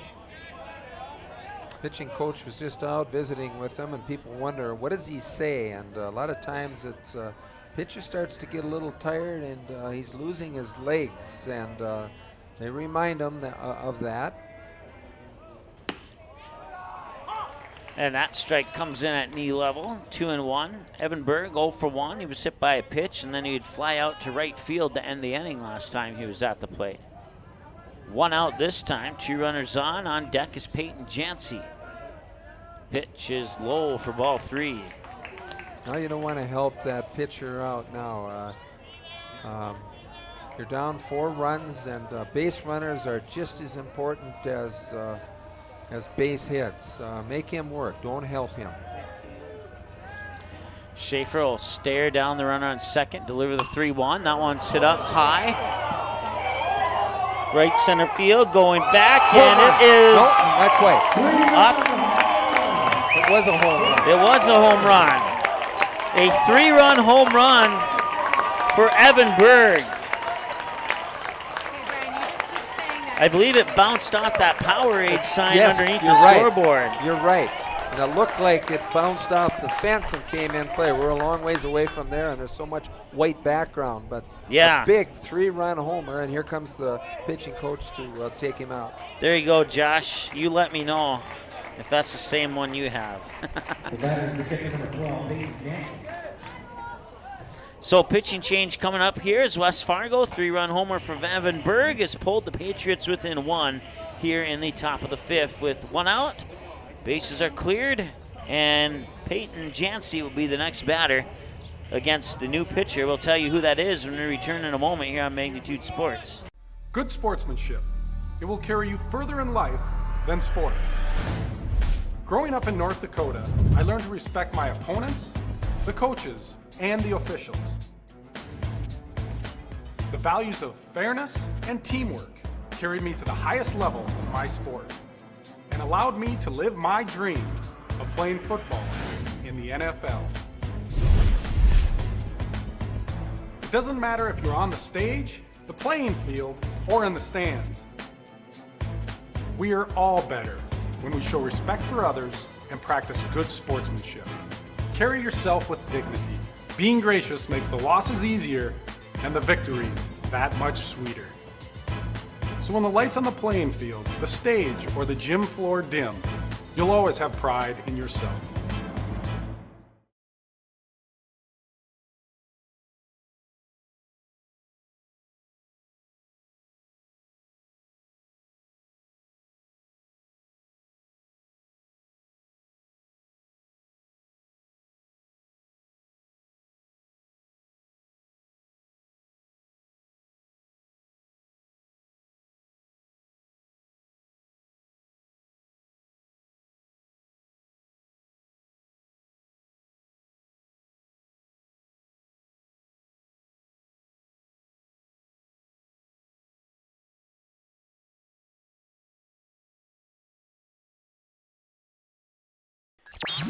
All right, warming up is Jack Smith. He'll come in from center field. Dylan Rippentrott will move from left to center. Mason Tolrud will come in to play left field. And those are your defensive changes here for Sioux Falls East. A 3-run homer by Evan Berg. And it is now a 5-4 game.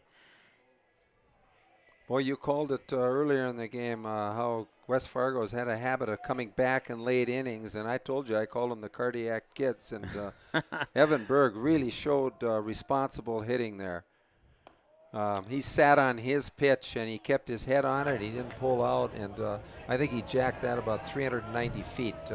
Big hit for the Pats. Yeah, it either went off the Powerade sign or the Coca-Cola sign in the outfield there to the right of the scoreboard. Smith was playing center field. He looks a little bit like Schaefer in his approach as with his windup. That one will get past Glovich. See, again, you want base runners, and that was the bugaboo with Schaefer. You start to lose that control, and you overthrow, and next thing you know, you got a couple runners on, and It doesn't take long. That'll be ball 4. That was a good pitch. Umpire didn't give it to him.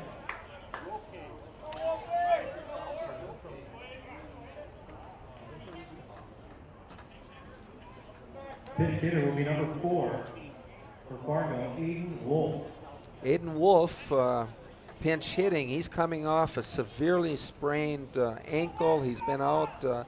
I know he was playing in the Gopher Classic, and he's a versatile infielder, can play anywhere. He played for the Packers. He's a good player, and he was really starting to hit, and he sprained his ankle running to first base on top of the base, and it was a high sprain.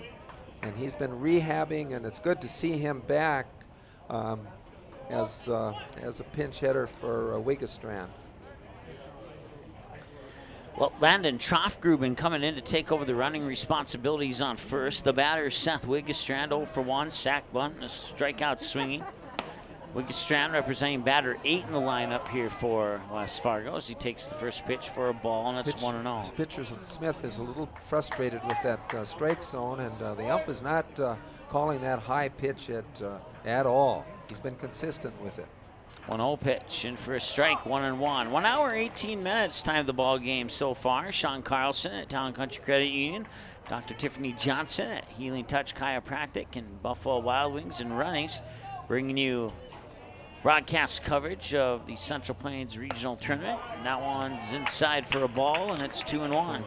Sean Carlson just off of a tremendous trip to Cooperstown to the Hall of Fame, and I took it back that I didn't really start getting gray hair when I coached him. I took that back.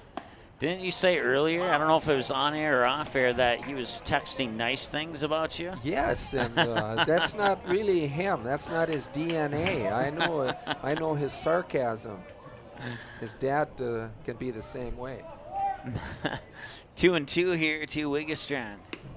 Low and out, now ball full 3. Count. Really some good at bats by the Pats. They're making that pitcher work. They're not helping him out.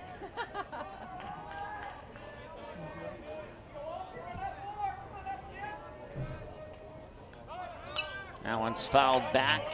Wolf has a nice swing. Like I said, he's just starting to come into his own this summer, and then you sprain your ankle like that, but he's hung in there, and he's been a good teammate. He's first guy out of the dugout to congratulate somebody, and he hasn't wallowed away with his sorrows. It's good to see him back. Nolan Dodds on deck with one away here. 3-2 the count. Runner on first is Landon Troffgruben in the pitch. Troffgruben takes off. That one finds its way into left center field. Great hit. Troffgruben goes into third. Head first slide. He's in safe. And runners on the corners for West Fargo. I love that. Good for him. Shortstop was covering at second base. He moved, and that's the old hit and run. You talk about small ball, and I love it. I love that. Well, now West Fargo fans have something to love. The tying run is 90 feet away with 1 out. And now the runners will go and have a chit-chat with, I believe that's Coach Rowe out there. Yep, it is. As you can see, Sioux Falls in that third base dugout. West Fargo in the near side first base dugout.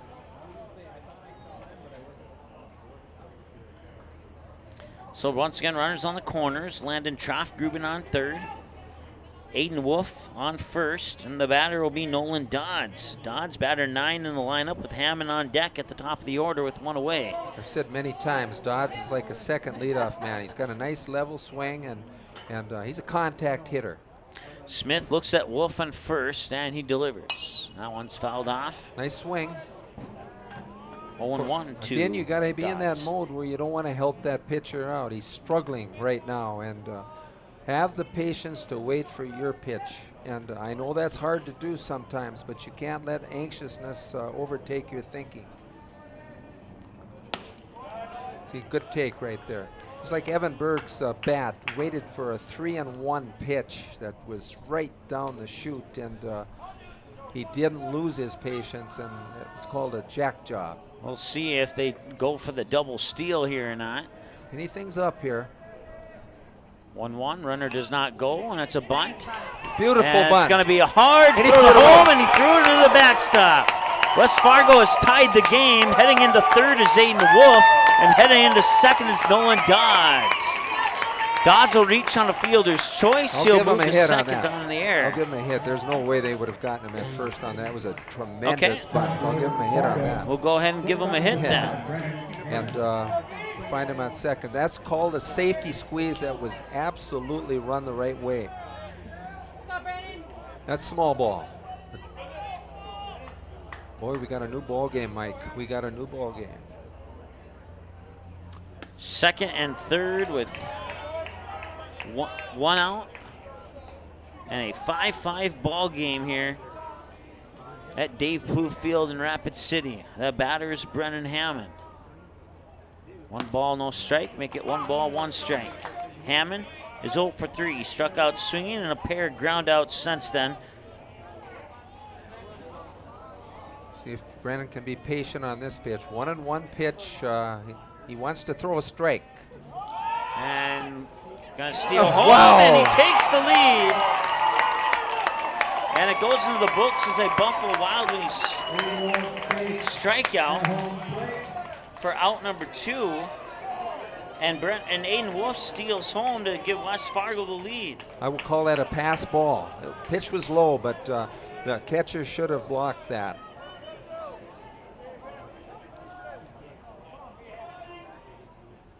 Okay, there's not 2 outs on the board. You're 1 out. And now there's 2 outs. Brennan fished for a high pitch there and ended up popping in home second. plate umpire put up the strikeout. That kind of confused me a little bit there. At least I think that's what he put up. But we'll move on from that. So Hammond will pop out there to the second baseman in shallow right. Trey Stocker hit the home run last time he was at the plate. And he had 2 strikes on him when he hit his home run, and just looking for contact. And we're seeing an excellent display of what small ball is, and they're putting the pressure on this Sioux Falls East team. Ball 2 again. Now you're in at that hitter's count. Now you're not behind the 8 ball. Now I'm looking to drive the ball, but it's got to be my pitch with patience. It was 5-0 when this inning started. Trey Stocker had hit the solo home run to make it 5-1. West Fargo had scored 5 more since then, and now he pops out. We go to the middle of the 5th, and we have a new score. West Fargo Patriots 6, Sioux Falls Post 15 5. Thanks to a solo shot and a 3-run homer that did most of the damage. And now the Patriots have the lead, and we move now to the home half of the 5th. We'll see how Sioux Falls East responds when we return after this here on Magnitude Sports. Runnings is celebrating 75 years in business with an incredible 2022 Ford truck giveaway. Just imagine you hitting the road in a brand new fully loaded Runnings Red Super Crew 4x4 truck. Don't imagine it. Make it happen by entering to win now through August 10th. To register, grab a prize card from your local Runnings store or visit runnings.com/2022 Ford Truck Giveaway. No purchase necessary. Must be 18 or older to enter. Enter to win today. And thank you for shopping at Runnings, your home, farm, and outdoor store. While the scoreboard reveals the winner of an athletic contest, the real winners are the players, coaches, and fans who show good sportsmanship. Those who treat the game as a competition, show concern for an injured player, and accept all decisions from game officials. Please remember to be a good sport when attending a high school game. This message courtesy of Magnitude Sports.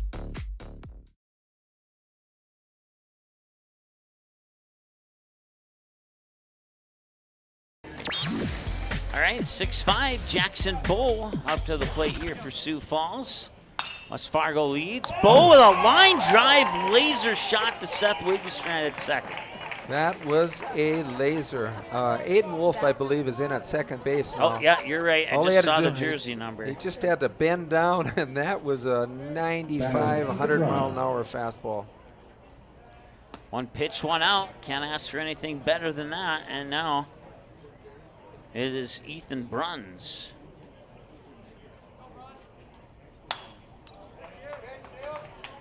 Jackson Bow has looked good at the plate. He's made some plays in the field, and Sioux Falls East, again, has to be wondering what just happened. Well, Sioux Falls certainly got out to a good start in this game. 1 in the first, none in the second. A pair of pairs in the third and fourth, and then a 6 spot in the top of the 5th here for West Fargo, with 4 of those 6 coming on 2 home runs in the inning. And West Fargo had a runner steal home. And that would give West Fargo the lead at 6-5. 2-2 pitch now. What's Caleb going to come with here? Tacked the strike zone last time, and he tacked it again this time. Curveball. So yep. Curveball. Second baseman for Fargo. Middle hitters for Sioux Falls East swing the bat. Catcher number 14, Easton Heisler. 2-2. That one comes off the handle of the bat, and that was Evan Berg tried to make the play there, and as a result of it juggling off his glove, there was nothing Hammond could do to back him up, and that'll go into the books as an error. The catcher number 9, Andrew Globich. Hammond had his feet in a position where he was ready to make that bunny hop and make that long throw. That was a tough decision for Evan there. You want to go after anything you can, but sometimes maybe that shortstop has the better play. Tough decision. 1-0 on the pitch, low and out here to Andrew Glovich. I was told it was like glow stick and sandwich. Glovich. I will not forget that one. 1-0 in for a strike. I'm going to need a sandwich here pretty soon, Mike. I have some bread and lunch meat in my car if you need to go out during the 5th inning stretch here. You single guys, I tell you, taking afternoon naps, power naps, I don't know.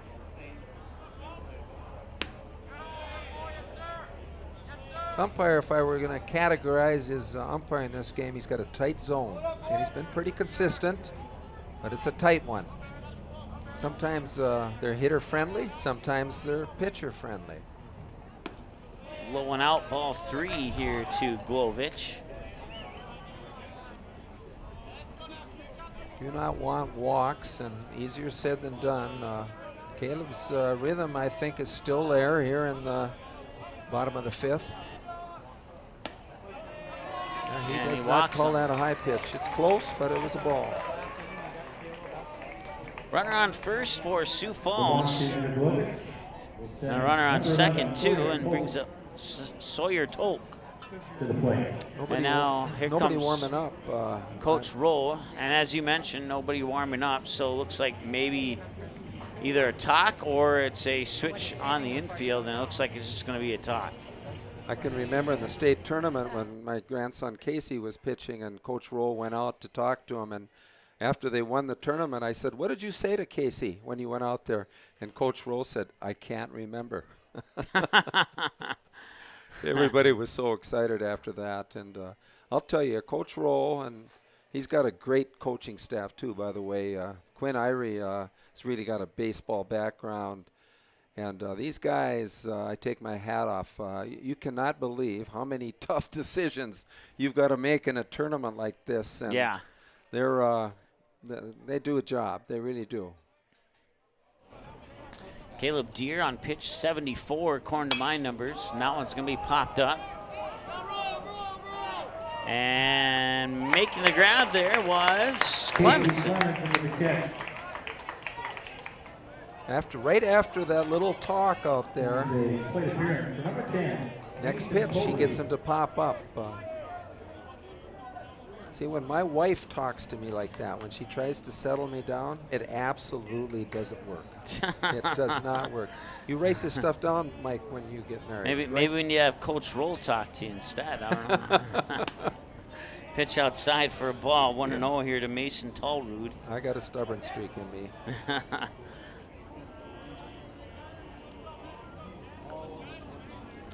Tallrood 0 for 2, grounded out and popped out.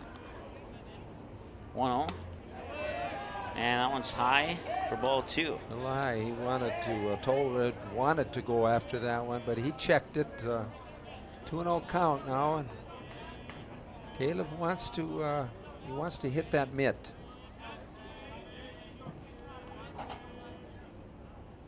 Just like that. You can hear Nice that. strike there. You know, sometimes you can almost tell the speed of a fastball by the sound that catcher's mitt emits, and he's still around 85, I would say.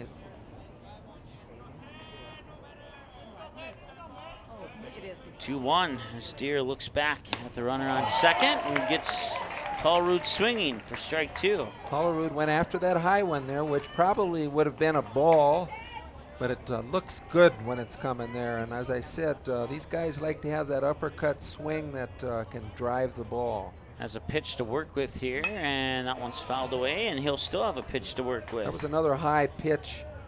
And again, Tallrood isn't afraid to swing. We'll see if Deere comes back with maybe a curveball to the outside. I'm going to call that too. Outside corner, little off speed maybe, but not fat. That one was a little in, and now he does not have a pitch to work with. And now he'll have to That one pitch got away carefully. from him. That's one of those non-competitive pitches that pitchers get upset with themselves on. Placement wasn't where they wanted it. And a payoff pitch. Hit foul, and he'll earn himself another payoff pitch. Fastball that Tallrood definitely turned on. This is where the drama of baseball really gets exciting. It's a chess match, and you've got two teams that are very determined. It's a good competitive game, and sometimes it could come down to one pitch.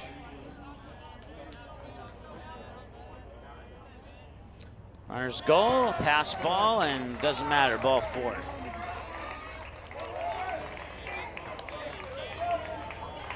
So now the bases are loaded for Sioux Falls, and that brings up Dylan Rippentrott. Now you're looking at relief pitchers' possibilities for the Pats. Casey Clemenson, after the pitching on Saturday, has to wait 4 days, and so does Nolan Dodds. So they're out of the picture completely. There's the windup in the delivery, and it's in for a strike, 0-1. You know, I've said before the importance of leg drive. And when you get tired, the legs are the first to go. Not the arm, it's the legs. And you still have to have that drive. Just like that. Strike 2. Peyton lost control of the ball there after that strike. He's rubbing his hands now. Tough job catching. Big pitch here for Deere. You got Bruns on third, Glovich on second, Tallrood on first, and no balls, 2 strikes to Rippentrott. Fouled away, it'll remain 0-2. Rippentrott, number 9 hitter, and boy, he went after a ball there. Just got a hold of just a little bit of a fall ball contact.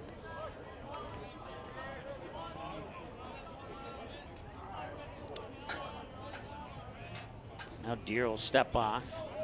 2 away bases loaded here, and a big opportunity for Sioux Falls. Caleb Deere looking to take that opportunity away here with a possible strikeout. Here's the pitch up high. He does have a couple pitches to work with. He can afford that one. 1 ball, 2 strikes. You know that hitter is going to swing at anything close, and you don't want to pipe it. Then again, you want to stay competitive. You want him to be thinking up there. Sends Nothing wrong with that. Even up to 2 now. All 2s up there on the board. Big part of the ball game here.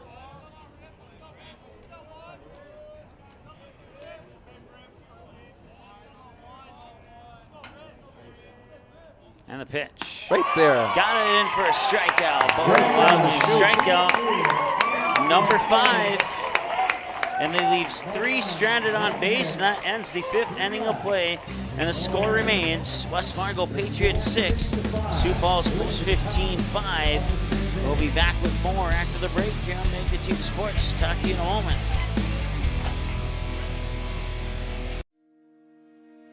Hi, it's Dr. Tiffany Johnson from Healing Touch Chiropractic in West Fargo.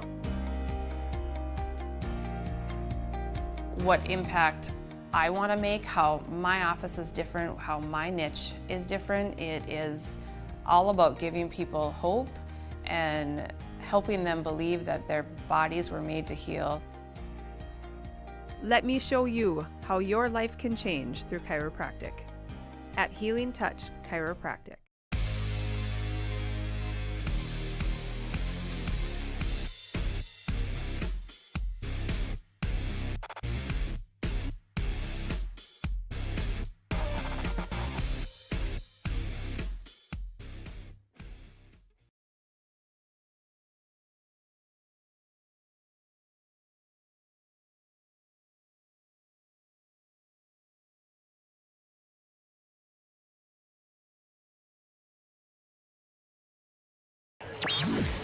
All right, welcome back.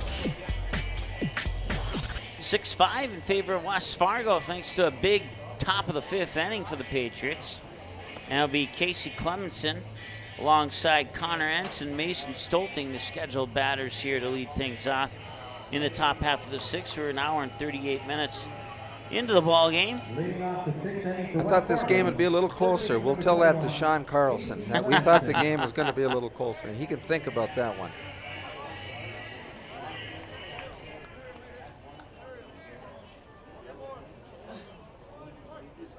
Smith remains in the game.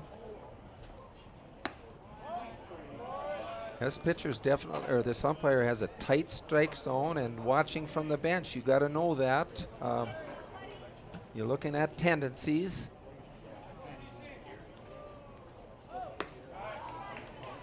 And that is ball 2. 6 runs on 6 hits on 2 Sioux Falls errors, and they've left 8 on base for West Fargo. There's a hitter's pitch right now. You got to hunt it. And that one will drop low for ball 3. Well, that pitch was close also. These pitchers are showing a little frustration that they want their pitch. 3-0 in for a strike as he cashes in his free strike coupon. Sioux Falls 5 runs on 7 hits. 1 West Fargo error. They've left 7 on base, so 15 runners left on base between the 2 teams combined here in this contest so far. And there's, they called a strike 2. That was a delayed strike call. Definitely delayed, and it was close. It's in that zone where, it's either way. Umpires sometimes don't like that when you flip the bat, but he wasn't doing it to belittle the umpire. Yeah, he flipped it and then he called the strike, and now that one is a tough grab there by the second baseman, Tolk the ball for 3 ground out. Good play by the second baseman. Stayed with it, kept his head down, and he kind of got a bad hop and hit the heel of his glove, but he stayed with it, stayed focused. Connor Entz, the batter now. Single on a pair of diamond cutters. Then he was hit by a pitch, and now he takes ball 1 here. If you're just joining in, a diamond cutter is a ball hit straight up the middle. I don't know if that's officially in the baseball book of definitions, but I made it up with the assistance of a good broadcaster friend here at Magnitude about maybe 2 years ago. So, in other words, I'm not taking the credit for making that up, even though I worded it that way. Just copyright it. Copyright it, like that program you got over there, which I cannot understand at all.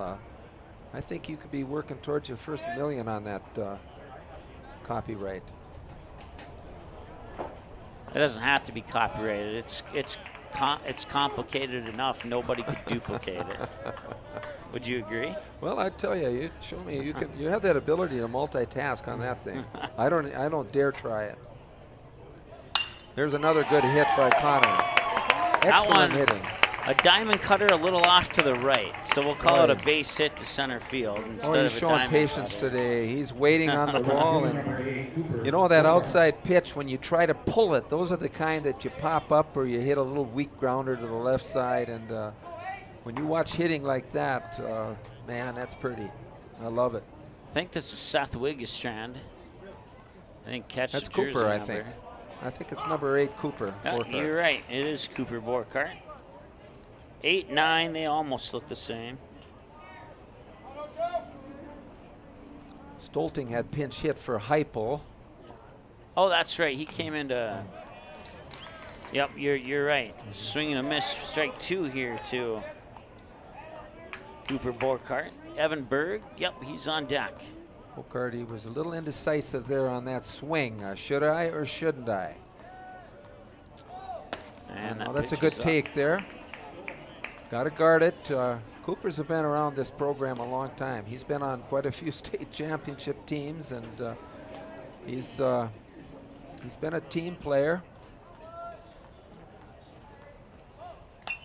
Fouled back. That was protection. He's got a habit of staying on his back foot too long, and I come from the school where you have to have weight transfer from back to front, and sometimes you can. It's like a reverse pivot in golf. Got to transfer the weight. The hips got to move. Good take. Good take. 2 balls and 2 strikes after a pair of fouled, or a single fouled away pitch. Not a pair of them, but a single. Runner on first. Once again, it's Connor Entz. Unless somebody came, I think someone came in to take his place. Good eye, full count. No, I was right. It is Connor Entz on first. And now full count here to Cooper Borkart with Evan Berg on deck. 3-2. Connor has got good speed. Deceptive speed. He's faster than what he thinks. That one hit well to right field. And that'll land fair right in front of the first base line, and it'll be a double that moves Connor Entz over to third. And now with 1 out, 2 runners in scoring position for Evan Berg. Boy, Cooper just it looked like he was going to really be late on that swing, and he kind of went with it and just got her fair down the line. Big double for Cooper. Connor Entz, of course, going to third base with 1 out. Last time Evan Berg was at the plate, there was 2 runners on base, and he hit one off the E and Powerade on the scoreboard for a 3-run blast. He'll take this pitch for a strike. Again, we talked last time how he waited. He waited. He showed composure and looking and hunting for his pitch. That one's going to drop for a base hit, and it does. Connor Entz will score. Rounding third from second is Cooper Borkart, and it's a 2-run double for Evan Berg. RBI double for Evan Berg. Boy, he's having a day, huh, Coach? He has 5 RBIs in this game, and West Fargo scored 8 runs. Yeah, we've talked about he's a dangerous hitter, and he can be very streaky, and I think he's really, this last 3 weeks, has settled his mind down, and he's been into this what we call selective hitting, and it's really showing forth here. We're hitting the ball now. We didn't during the state tournament. And that one is a little bit low and out, and they didn't in the first 4 innings of this game either. Absolutely. It was. It's amazing. I call them the cardiac kids. Well, I mentioned how they usually have good 6th and 7th innings. They started an inning early on that. Almost made me look like I didn't know what I was talking about, but they've scored 2 now here in the 6th, and I feel a little bit more comfortable with my statement now. 8-5 our score. Swing and a miss for a strike. Heisler Easton Heisler is batting right now for Jancy. He had a good state tournament coming off the bench and made a couple nice bunts and contributed to a team win. Well, I tell you, this coaching staff does a good job of juggling their talent. And, you know, we talked about the Gopher Classic. Every kid on that roster played in that Gopher Classic to win that thing.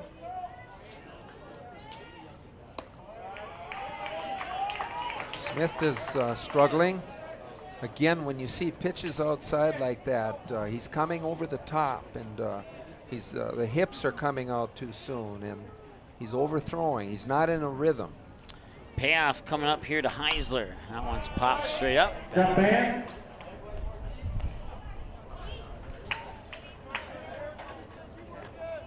Evan Berg standing on second. Aiden Wolf on deck. Payoff number 2 as Smith looks back at Berg and delivers. Ooh, high and in, and he walks him. Just about him. Good at bat by Easton Heisler. Now we got Aiden Wolf, who really really came up with a big pinch hit, one of the big plays of the game, I thought. And, sometimes you get rewarded in this game for frustrating things that you go through, and Aiden has had to deal with that, and he's kept his composure and his team attitude. So visit to the mound here for Sioux Falls East. Looks like we have a pitching change as coach is asking for the ball, and that'll do it for Jack Smith. 43 pitches, 21 balls, and 22 strikes. How about a hand for Jack Smith, ladies and gentlemen? Looks like we'll have some other defensive changes. I think is Jack going to go back to the outfield? Looks like the center fielder was coming in. And Jack will go to the outfield. Will he go to left or center is the question. Looks like he'll go to center. You got a southpaw coming in to pitch.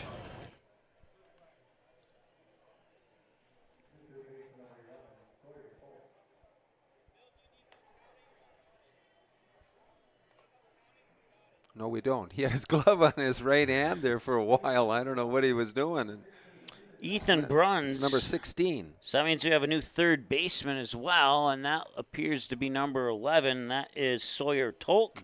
So that means we'll have a new second baseman as well. And, let me grab the binoculars here.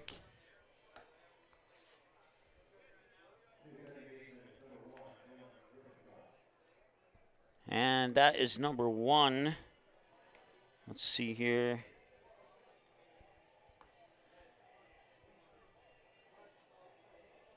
Dylan Rippentrott. So defensive changes. Jack Smith from the mound to center field.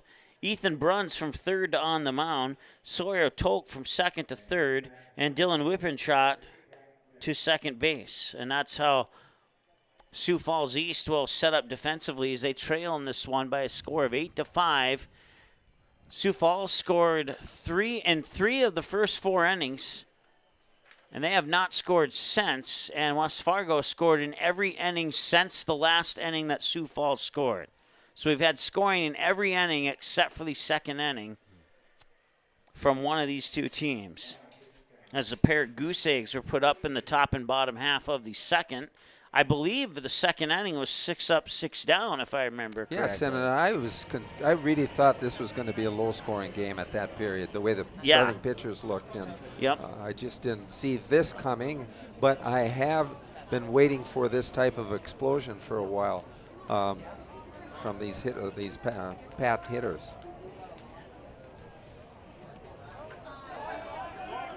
Loose ball will allow the runners to advance first and second to second and third. And it's ball 1 to Aiden Wolf. On deck is Nolan Dodds. Tough play for a catcher to handle that on that short hop like that. He got in front of it, but couldn't keep it in front of him where he'd had a play at third base. 1 out. Look for maybe another bunt. They like to bunt. Well, 1 out for ball 2. And they've proven that they can bunt. Keep your eyes on the ball, base runners. It really bothers me when I coached when a catcher will lob the ball back to the pitcher. You never take your eye off the ball. You just never know. It's a focus.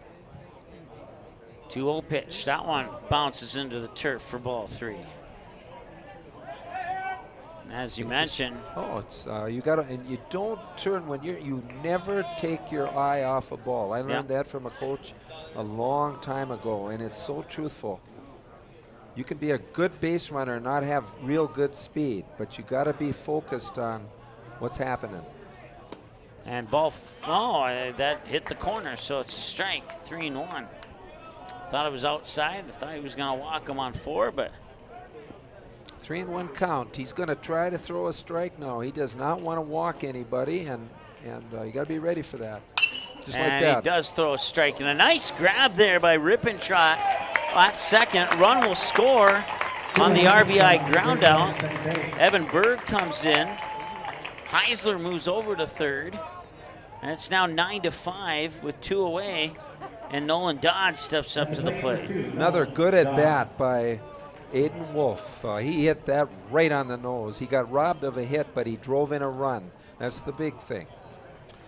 Dylan Rippentrott with that play at second. Had he not made the play, it'd be 10-5 right now easily. So nice play by Rippentrop at second. He did everything he could on that particular play.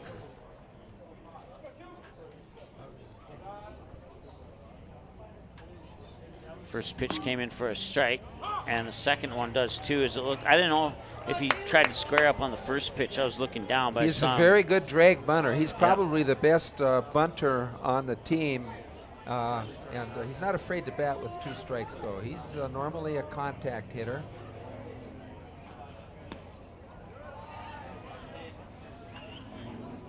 One and two now the count. 1 hour and 52 minutes time of the game so far. Bruns, 4 balls, 4 strikes on 8 pitches. 1 ball, 2 strikes to Dodds. Brennan Hammond on deck with 2 away. Swung on, that one hit up towards right. And charging in to make the catch is Swanson. Now take care of business here for the Patriots in the top of the 6th. They strand 1 on base. And we go now to the bottom half of the 6th. 9 runs in the last 2 innings for the Patriots. And they're up 9-5 here on the Sean Carlson Town and Country Credit Union scoreboard. We're back in just a moment. Looking for a new home? Make home happen by getting pre-qualified for free with Sean Carlson at Town & Country Credit Union. He'll help you find the best mortgage options for you and keep the process running smoothly from beginning to end. With a 97% satisfaction rate, awesome rewards, low fees, and great rates, it's clear why members love Town & Country Credit Union. Stop in or visit townandcountry.org to find out how you can become a Town & Country member today. Insured by NCUA, Equal Housing Lender.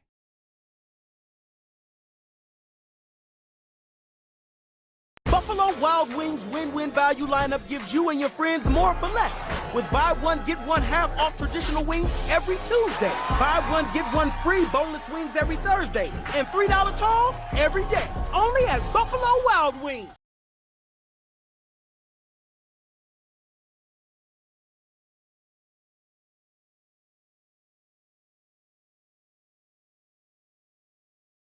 All right, welcome back. New pitcher on the mound here for West Fargo. I didn't even notice that. Caleb Anderson. But Caleb Anderson, yep, as you mentioned, will come in and pitch here. Caleb Deere, I had him down for 88 pitches unofficially, 32 balls and 56 strikes. And now Caleb Anderson will come in and pitch. And we were talking during the commercial break there, Dale. We were like, West Fargo's almost like a pool shark, and now you came up with the West Fargo chameleons. They're just chameleons. Yeah. You just don't know when they come alive. You can't read their faces. Cardiac kids also. And Caleb Anderson, another West Fargo Packer, got a strong arm. He's a young thrower, and he showed improvement this summer. Get a little wild once in a while. He gets out of his rhythm, but he's got a strong arm. He can pop it close to 85. That one's low for ball 2. Come into a game and you want to just trust your rhythm. You don't want to aim the ball. And again, I'm a proponent of legs. You gotta use those legs to power off the rubber. 2-0 is low for 3 balls and no strikes. So they're up there taking a pitch now too, so you don't even worry about that hitter. It's just hit the mitt. Easier said than done.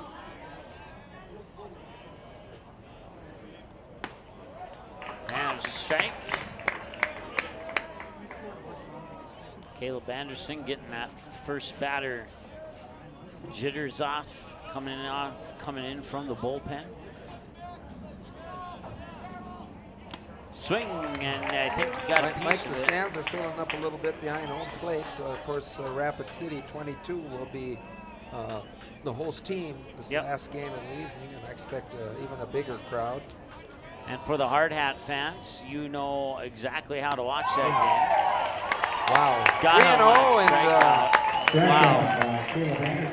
That's got to be a confidence builder for Caleb Anderson. Caleb Anderson's first. West Fargo pitchers have struck out a total of 6 so far. And now stepping up to the plate here is Cale Swanson, 1 for 3. pair of ground outs and a single into shallow left center last time he was at the plate. Big swing and a miss for strike one. Yeah, he's up there swinging. Sometimes you want to, when you're behind 4 runs, you maybe want to take a strike, try to work yourself a walk. There's another good pitch. Umpire's been consistent. He is definitely, I'd say, a hitter's umpire. He's got a tight zone. Another close pitch. 2-1.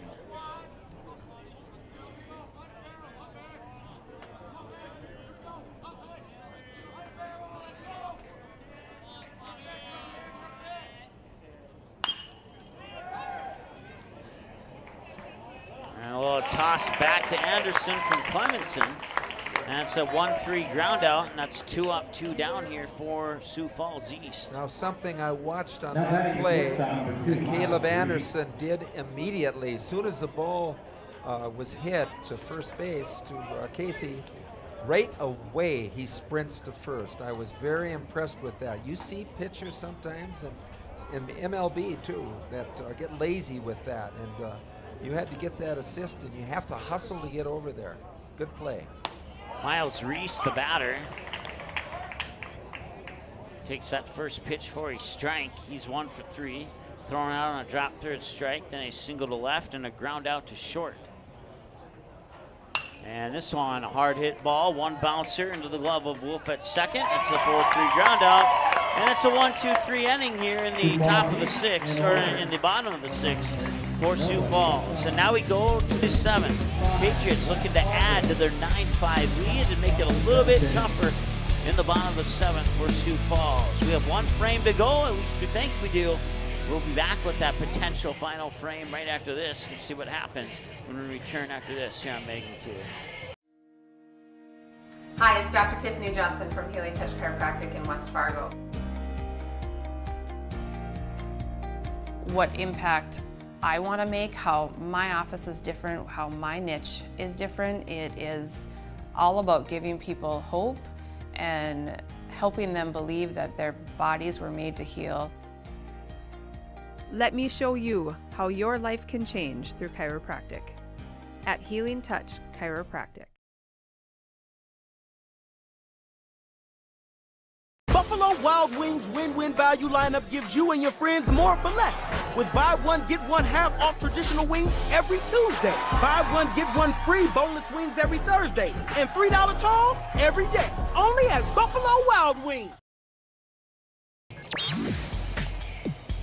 All right, welcome back. Ethan Bruns continues on the mound, and his goal is to keep the game at 9-5 and then see if they can overcome the deficit in the home half of the 7th. West Fargo would like to put double digits on their side of the scoreboard to make it a little bit more difficult in that bottom half of the 7th for Sioux Falls East. Yogi's quote, "It's never over till it's over," is so true in this game. We time and time again see comebacks. It's never over. You still got to keep that focus, and that's what's difficult as a coach sometimes, is to keep pushing your kids to keep the focus. Brennan Hammond, top of the order, takes the pitch for a strike as we hit the 2-hour mark of this ball game. First pitch back at 3:32 this afternoon. That one sharply hit, diamond cutter up the middle for a base hit. A diamond cutter, you know how to spontaneously use that term. That's pretty good, Mike. I may have called a handful of those in the last couple of years. Diamond and one is all I can remember in basketball. Otherwise, well, of course, we're playing on a diamond here. Of course, if my buddy Grant is watching, he would probably refer to a diamond cutter back in the late 90s, early 2000s of wrestling, because that was a move for one of the wrestlers. I forget his name, but I'm not the biggest wrestling fan, but I know a little bit about it. Stalker takes a strike there. Wasn't his pitch, and again, I've really been impressed with their selection on different pitch counts. 1-1. So tough shocker chance. here. And he's going to run it out. Yes, he does. Base hit. Tie goes to the runner, and that was about as close as you could get to a tie. And that brings up Casey Clemenson.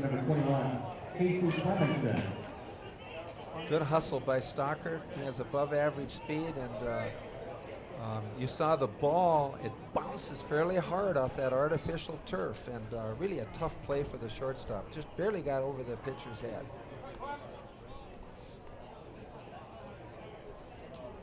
Clemenson showing bunt. Bunts pops up like a piece of popcorn, and when that happens, it does not hit the backstop and come back like it does on some of the other occasions. And the over at the Young runners Field, advance. boy, that ball will pop right back. Yeah. Not here, not here. We've seen a lot of bouncers in front of home plate on wild pitches. That's definitely a wild pitch. And, Casey Clemenson, now you're hunting. Side for a ball, and yeah, like you said, almost hit him.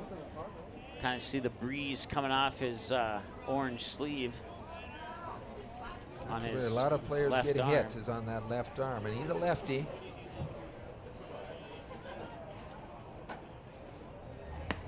Now it's 3-0.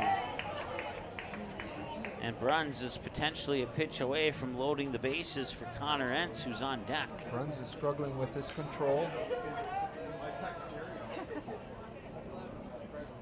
Second and third, Hammond on third, Stocker on second. Pitch comes in for a strike, 3-1. 2 hours and 4 minutes time of the ball game now. We'll play the bottom of the seventh regardless of what happens here. Want to be patient on a 3-1 pitch. It's got to be your pitch. And he'll take it for a strike, and now the count is full. Wasn't his pitch. He wasn't comfortable with that outside, but now you protect. You have to be in that protect mode. And try to make contact. 3-2. He'll swing, and that's a hard hit ball to short. Over to first, run will score. It's an RBI ground out for Clemenson, and Stocker stays on second. And it's now 10-5 in favor of West Fargo. Got the RBI, so you call that a good at bat. Every time you get that runner in from third, this game is about scoring runs. Here's a young man now that's having a heck of a night at the plate. Really looks good. Let's see if he can keep his patience. Connor Entz, he's 3 for 3. I've seen Connor a lot over the years, and so many times he'll swing at that first pitch and wants to let it go, and tonight he's really showed patience. Taking a strike, he's looking for his comfort zone. 0-1. Double look at second. Connor Entz will pop it up. He's got under that.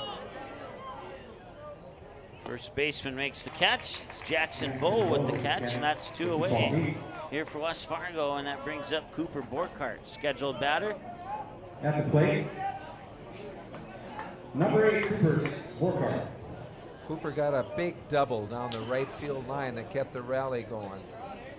Boy, we've had 3 pinch hitters in this game that have all been effective.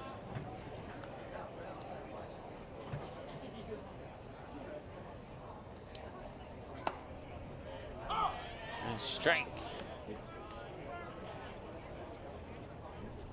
Boy, hitting is patience. It seems like sometimes it's like a disease one way or the other. You're either into that groove or you're not. 0-1 the count. That one hit well to right field. Will it drop? It will not. They'll strand a runner on base on the fly out to center, and that'll do it for the top of the seventh. Last chance for Sioux Falls East. They need to score at least 5 or 6 to walk it off and win. It'll be Jackson Bowe, Ethan Bruns, and Andrew Glovich when we return after the break here on Magnitude Sports. Be right back. Buffalo Wild Wings win-win value lineup gives you and your friends more for less. With buy one, get one half off traditional wings every Tuesday. Buy one, get one free boneless wings every Thursday. And $3 tolls every day. Only at Buffalo Wild Wings.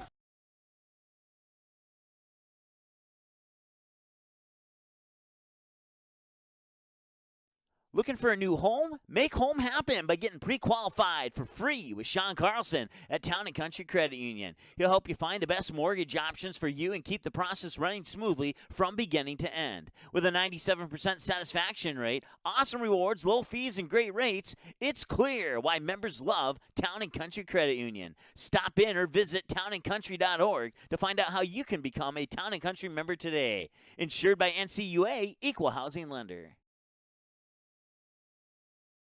5 to tie, 6 to win, 4 or less, and West Fargo will take the W. Caleb Anderson on the mound. He tossed 10 pitches in the bottom of the 6th, 3 balls and 7 strikes to take care of Jackson, or to take not Jackson Bull, but Sioux Falls East. It will be Jackson Bull who will face pitch 11 for Caleb Anderson. We'll see Ethan Bruns and Andrew Glovich, barring some changes, for sure this inning. We're at 2 hours and 8 minutes, time of the ball game. And Mike, I got to tell you again, my father-in-law, my 93-year-old father-in-law just got tuned in down in Phoenix, and he and my son Mark are tuning into us guys. And if you want to listen to two critics evaluate you, those two guys will tell you if you're any good or not. Well, I'll do my best here in the what could potentially be the final half inning of play. 0-1 to Jackson Bull. 1 for 3, reached on an error. Got a double to left center that scored a run. And then lasered one into the glove of Aiden Wolf for an out last time he was at the plate at second base. This one popped up. Out of play. Fouled away. Bull's a good player. He's of course he's their their cleanup hitter, I should say, and he's made a couple nice plays at first base, and he swings the bat.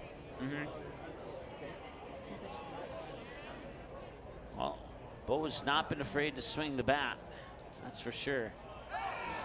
That one will hit him off the bounce, and he'll go. Boy, that's a non-competitive pitch that a pitcher is upset with himself on.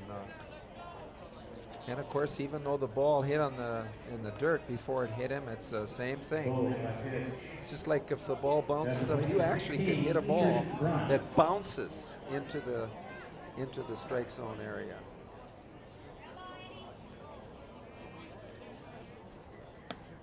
That pitch is a little bit high. 1 ball and no strikes here to Ethan Bruns.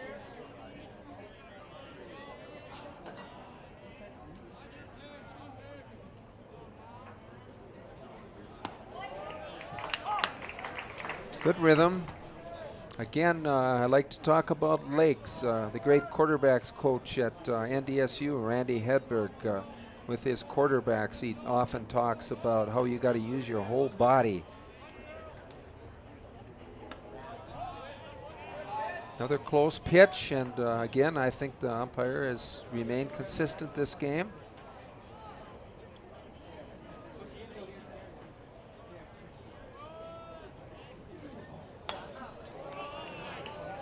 Browns, they're 3, 4, 5 hitters. Swing the bat. They still don't know what really has hit them.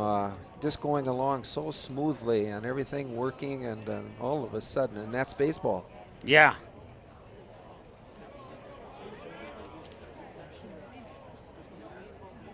Oh, last thing you want. And he hits him again. That puts 2 runners on now. You get 2 strikes on a hitter, and then you hit him. Not good.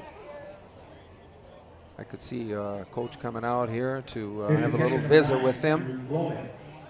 I don't know if he has anybody in the bullpen. He just flipped the ball to Brennan Hammond, and Hammond could come in relief. We saw him in the state tournament come in relief against Post 2. Of course, Brennan Hammond, he's struggled with arm difficulties, that ulnar muscle, which is, when you talk about Tommy John, it's always the biggest fear of pitchers, and he had an MRI, and he's been rehabbing, and he's okay. He's okay, but he's been a little rusty from the layoff. Yeah, I think they're going to bring him in. Jordan Rowe was taking as much time as he can to let Hammond get loose. So we'll have a pitching change. Caleb Anderson done on 15 pitches unofficially, 5 balls and 10 strikes. So he will stay in. Yeah, they're just, he did that to let Hammond just loosen up a little bit there, and he's going to give Caleb another shot here, and if he struggles, I could see him bringing Hammond in.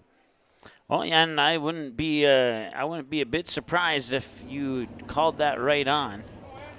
See, these last 2 guys he hit, he threw some great strikes, and then all of a sudden I'm going to try to really pinpoint my pitch, and guess what happens? You lose that control. Let it fly. See, he's definitely struggling with his control right now.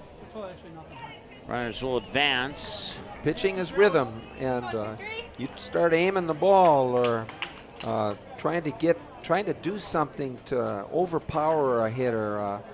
You lose that rhythm, and again, easier said than done.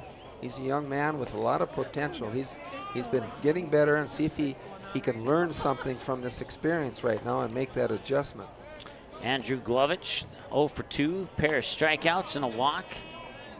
Drew the walk on his most recent at bat, and this one will hit it into left field. That will score Jackson Bull from third. That'll move Ethan Bruns into third, and it's a 10-6 ball game.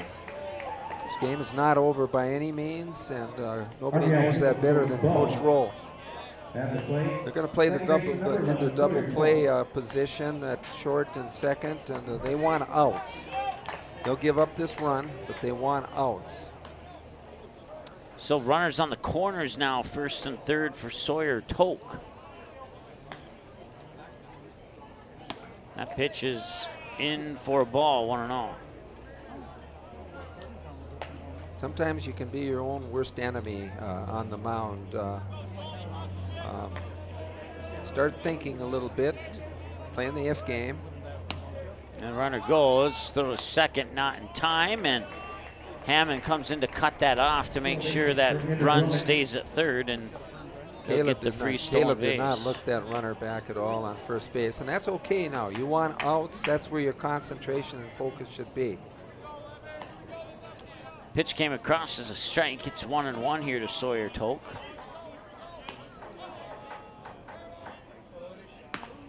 That one will miss for ball 2. A good pitch, and he wanted that. But again, that's what the umpire has been calling this game, and you got to live with it, and don't let that affect you. 10-6. Does Sioux Falls have a rally in them? That one's hit well to right field. It's going to drop fair. Coming in from third is Ethan Bruns. He will score. It's 10-7. Runners remain on the corner, and RBI single for Toke.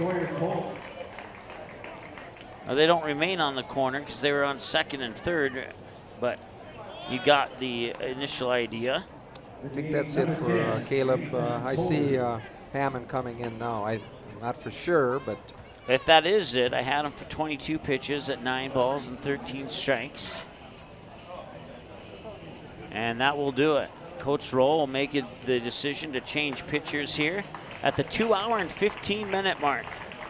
And the West Fargo fans will give a round of applause for Anderson as he comes off. And more strikes than balls, which is always a good thing. But right now, the important thing is that 3-run difference on the scoreboard. So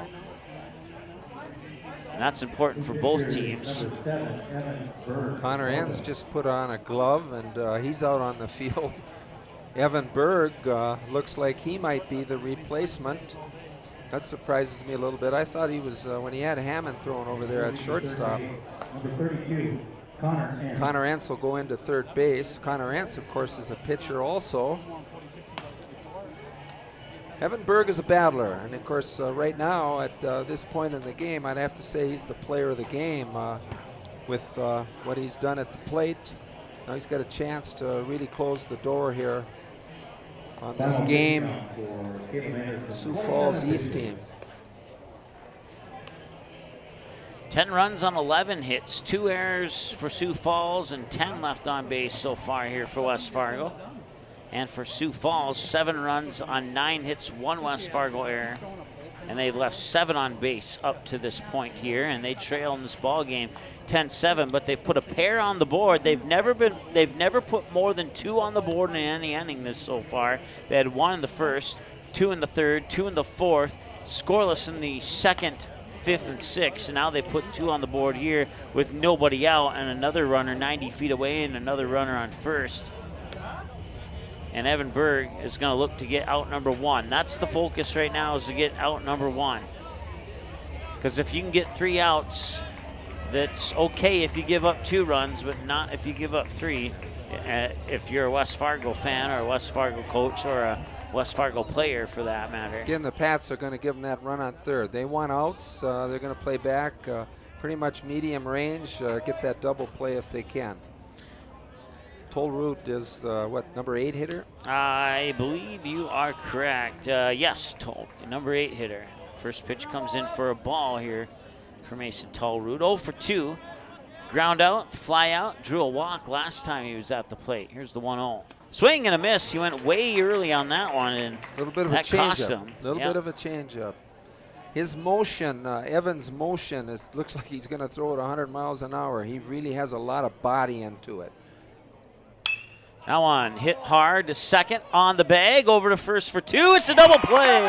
Just what the doctor ordered. The run will score, but he bats into a 6-4-3 double play, and it's 10-8 with 2 outs. Well, that's a confidence builder for a pitcher when he comes in. That ball was hit 6 feet to the right or left. You're looking at another hit. Yet it was a unassisted double play by, not unassisted, but it's actually just 6-3. Set clears the bases, and the pitch comes in for a strike. And West Fargo needs 1 more out. Sioux Falls needs at least 2 more runs. We'll see which team gets what they need first. Excitement till the end. Yogi was right. Fouled back, and that's strike 2. 1 ball and 2 strikes now to Dylan Rippentrott. He's had some success today. Singled to right field, drew a walk, and then he struck out swinging. Now he's down the count 1-2. That one low and out, and 2-2 the count here to Rippentrott. Berg's a competitor. He's a competitor. You can see he wants that ball. He wants it now, and he wants to get after it. 2-2. Oh, man. Oh, man, that was close. I'll tell you. 3-2. Did you see the pitcher or the hitter was absolutely fooled? Plus, he ducks his head to make himself look smaller, and he got the call by the umpire. That was a beautiful pitch. Jack Smith, top of the order, is on deck. If Rippentrott can reach base. Ladies and gentlemen, the presidents are in the house.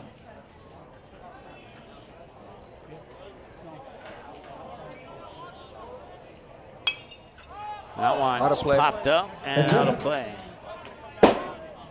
There's one of those bangs again that we used to get at Young Field. One night it was lightning and thunder that hit us and scared me. No bolts of lightning here, at least not yet. That one hit hard to second, battered down, and the run will score. Hit, or it was a hard hit ball. It was catchable, tough play, hit the heel of his glove, and kind of lost control of it. I don't know if he's going to call an error on that. Yeah, they did charge it as an error, so we'll put it on as an error on the second baseman. So Rippentrott on base. That brings us back to the top of the order, Jack Smith. And with 1 swing of the bat, Jack Smith could tie the game up if he gets the pitch of his dreams. Yeah, we're making it hard for ourselves right now. It's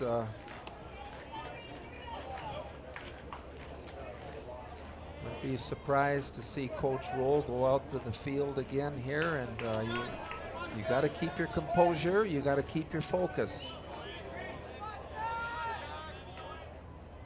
And that one will miss for ball 2.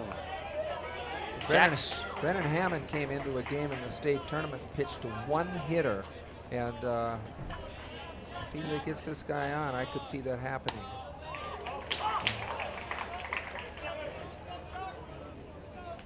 The runner on second means nothing unless Jack Smith hits a 2-run homer. Then it means something. Jack Smith East is not quitting. They're battling to the very end. Tapped it foul. That outside pitch is almost like a little bit of a changeup. He's taken a little bit off of it, and Smith was out in front. 2-2 count. All twos.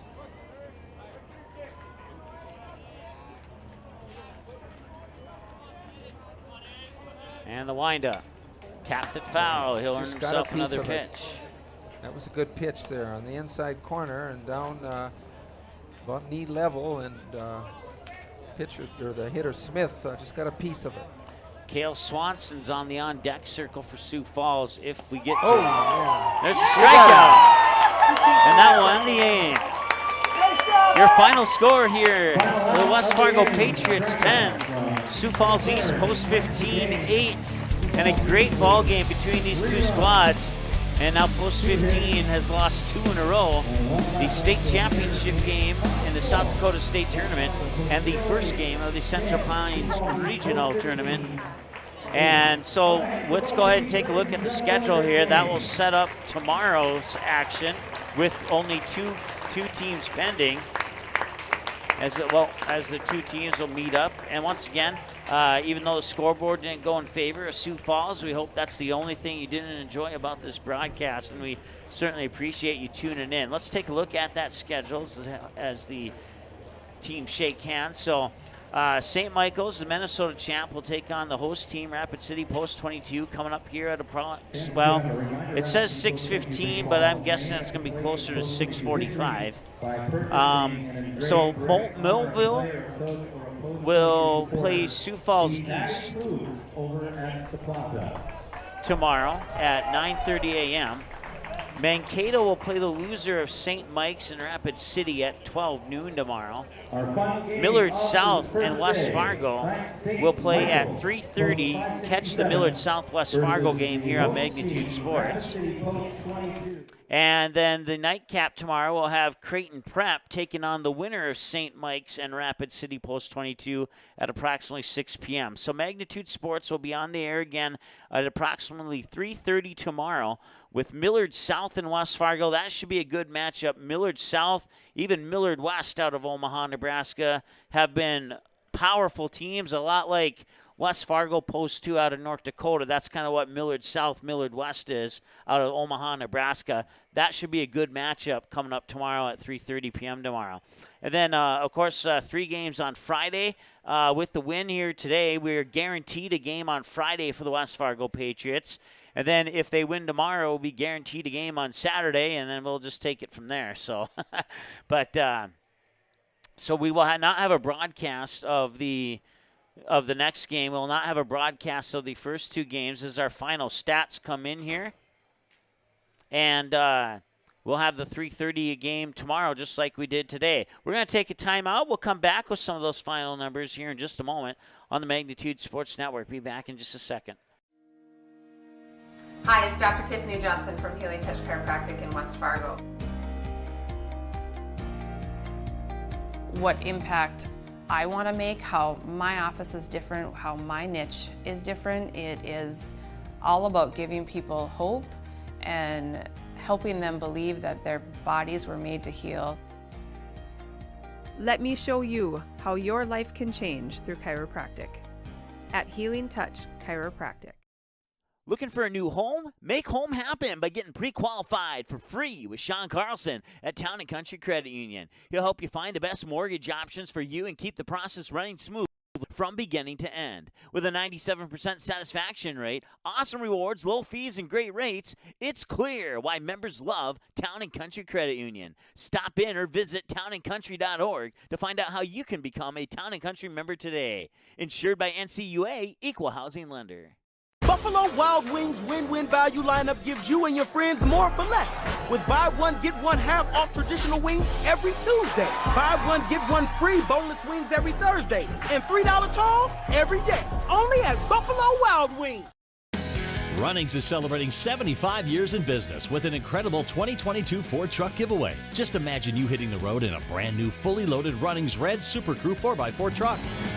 Don't imagine it. Make it happen by entering to win now through August 10th. To register, grab a prize card from your local running store or visit runnings.com/2022 Ford Truck Giveaway. No purchase necessary. Must be 18 or older to enter. Enter to win today. And thank you for shopping at Runnings, your home, farm, and outdoor store.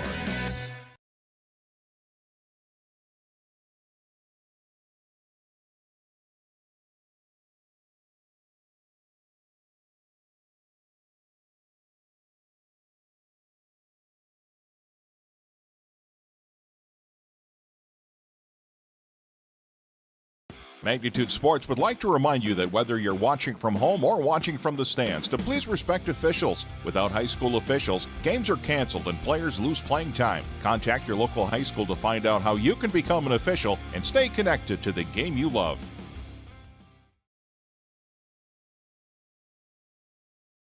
All right, welcome back to Dave Blue Field here in Rapid City, South Dakota. Patriots, after falling behind 5-0, put up 6 in the 5th to take a 6-5 lead, and then they would tack on 3 more in the 6th and then 1 more in the 7th. Post 15, Sioux Falls East would get 3 in the bottom of the 7th, but it'd be too shy of what they needed, and they would drop this game by the final score of 10-8.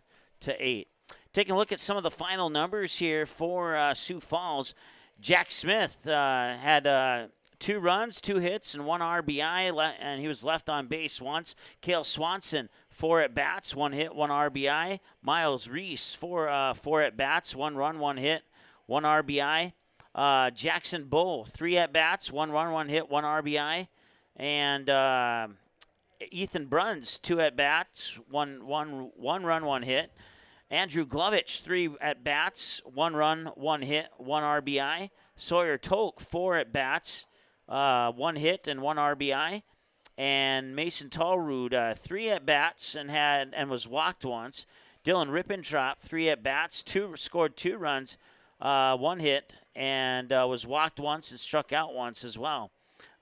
So once again, 2 runs for Jack Smith and 2 runs for Dylan Rippentrop, combined for 4 of the 8 runs scored by Sioux Falls post 15.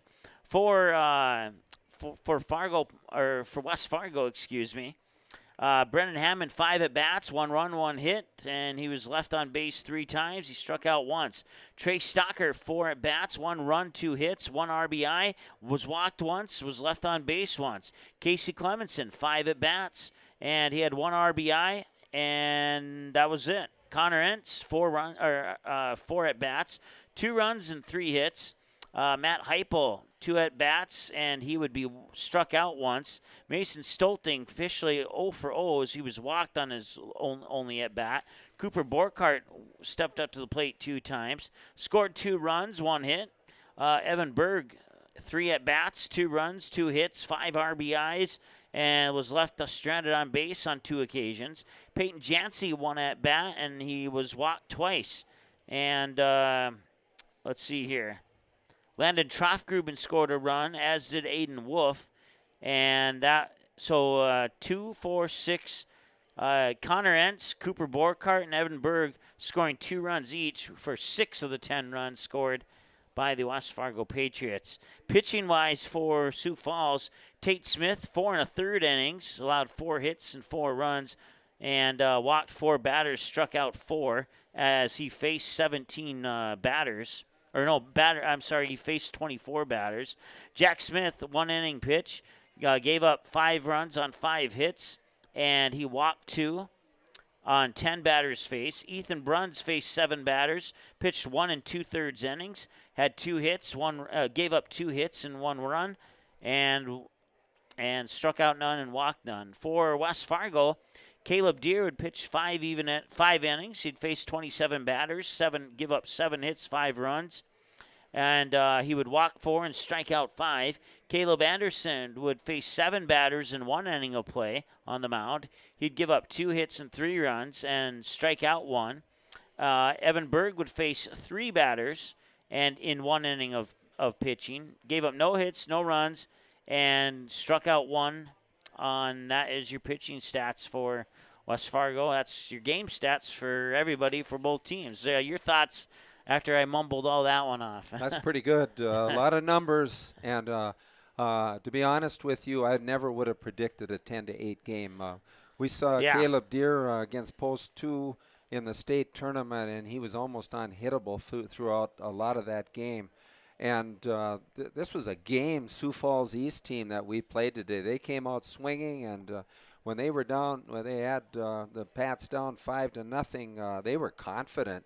And their starting pitcher, I thought, Schaefer, was into a pretty good groove, a little bit wild, and then all of a sudden it was just like a tsunami hit him.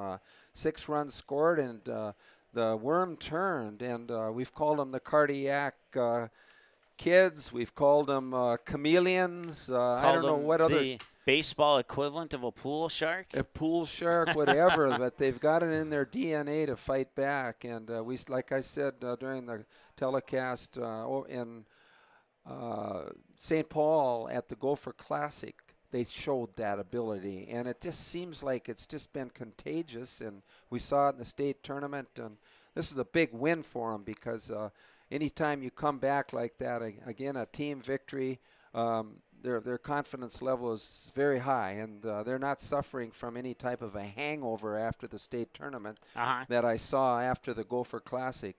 This is a game team. It's a game coaching staff. They're coming to play, and it's not pretty all the time, but believe me, it's I really respect that ability that they've shown to battle. The winning pitcher is Caleb Deere, and the losing pitcher will go to Jack Smith, and Evan Berg will pick up the save in this contest. Once again, your final score, the West Fargo Patriots 10, and the Sioux Falls East Post 15 8. There you see your line score, 10 runs and 11 hits on 2 Post 15 errors. They left 10 on base.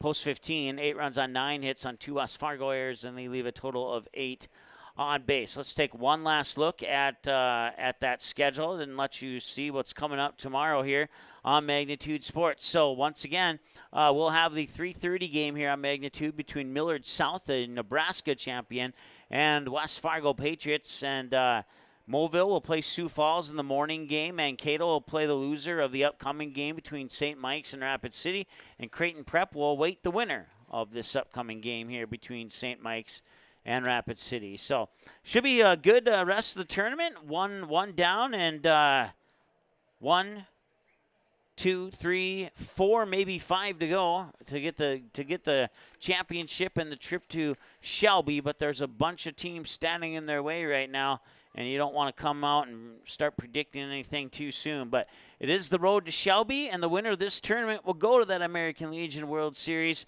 Will North Dakota make it there in back-to-back years? It's up to West Fargo to make that happen. We'll see if one of these other teams can knock them off or not. Dale, final thoughts before I go off air? I just totally enjoyed this. I'm having the time of my life being involved with this. One of the kids asked me Monday, Mr. Olson, are you going to Rapid City? I said, young man, I will crawl to Rapid City, and that's how I feel about this. And it's just it's been so exciting. And you guys in Magnitude and being able to, have people in Phoenix and Seal Beach, California, and out on the East Coast, North Carolina, people that are watching this. And I'll bet you'll have 1,500 to 2,000 views. And people that just can't make it are getting a chance to be a part of this. And that's the beauty of baseball. That's the beauty of bonding in sports. And had a great time, Mike.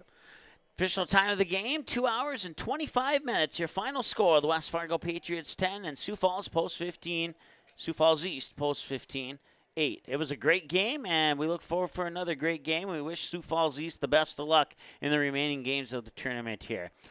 For Dale Olson, my name is Mike Mason. We'll talk to you again tomorrow at approximately the same time, 3:30. That's 4:30 for our friends back home in West Fargo. Make a mental note of that. 3:30 Mountain Time, 4:30 West Fargo time here on Magnitude Sports tomorrow when Millard South will take on West Fargo here on the Magnitude Sports Network. Have a great night. That's my Seating has been a That's presentation of the Magnitude Sports Network. Don't forget to subscribe, click the bell, and visit our website at magnitudesn.com for a schedule of our upcoming broadcasts.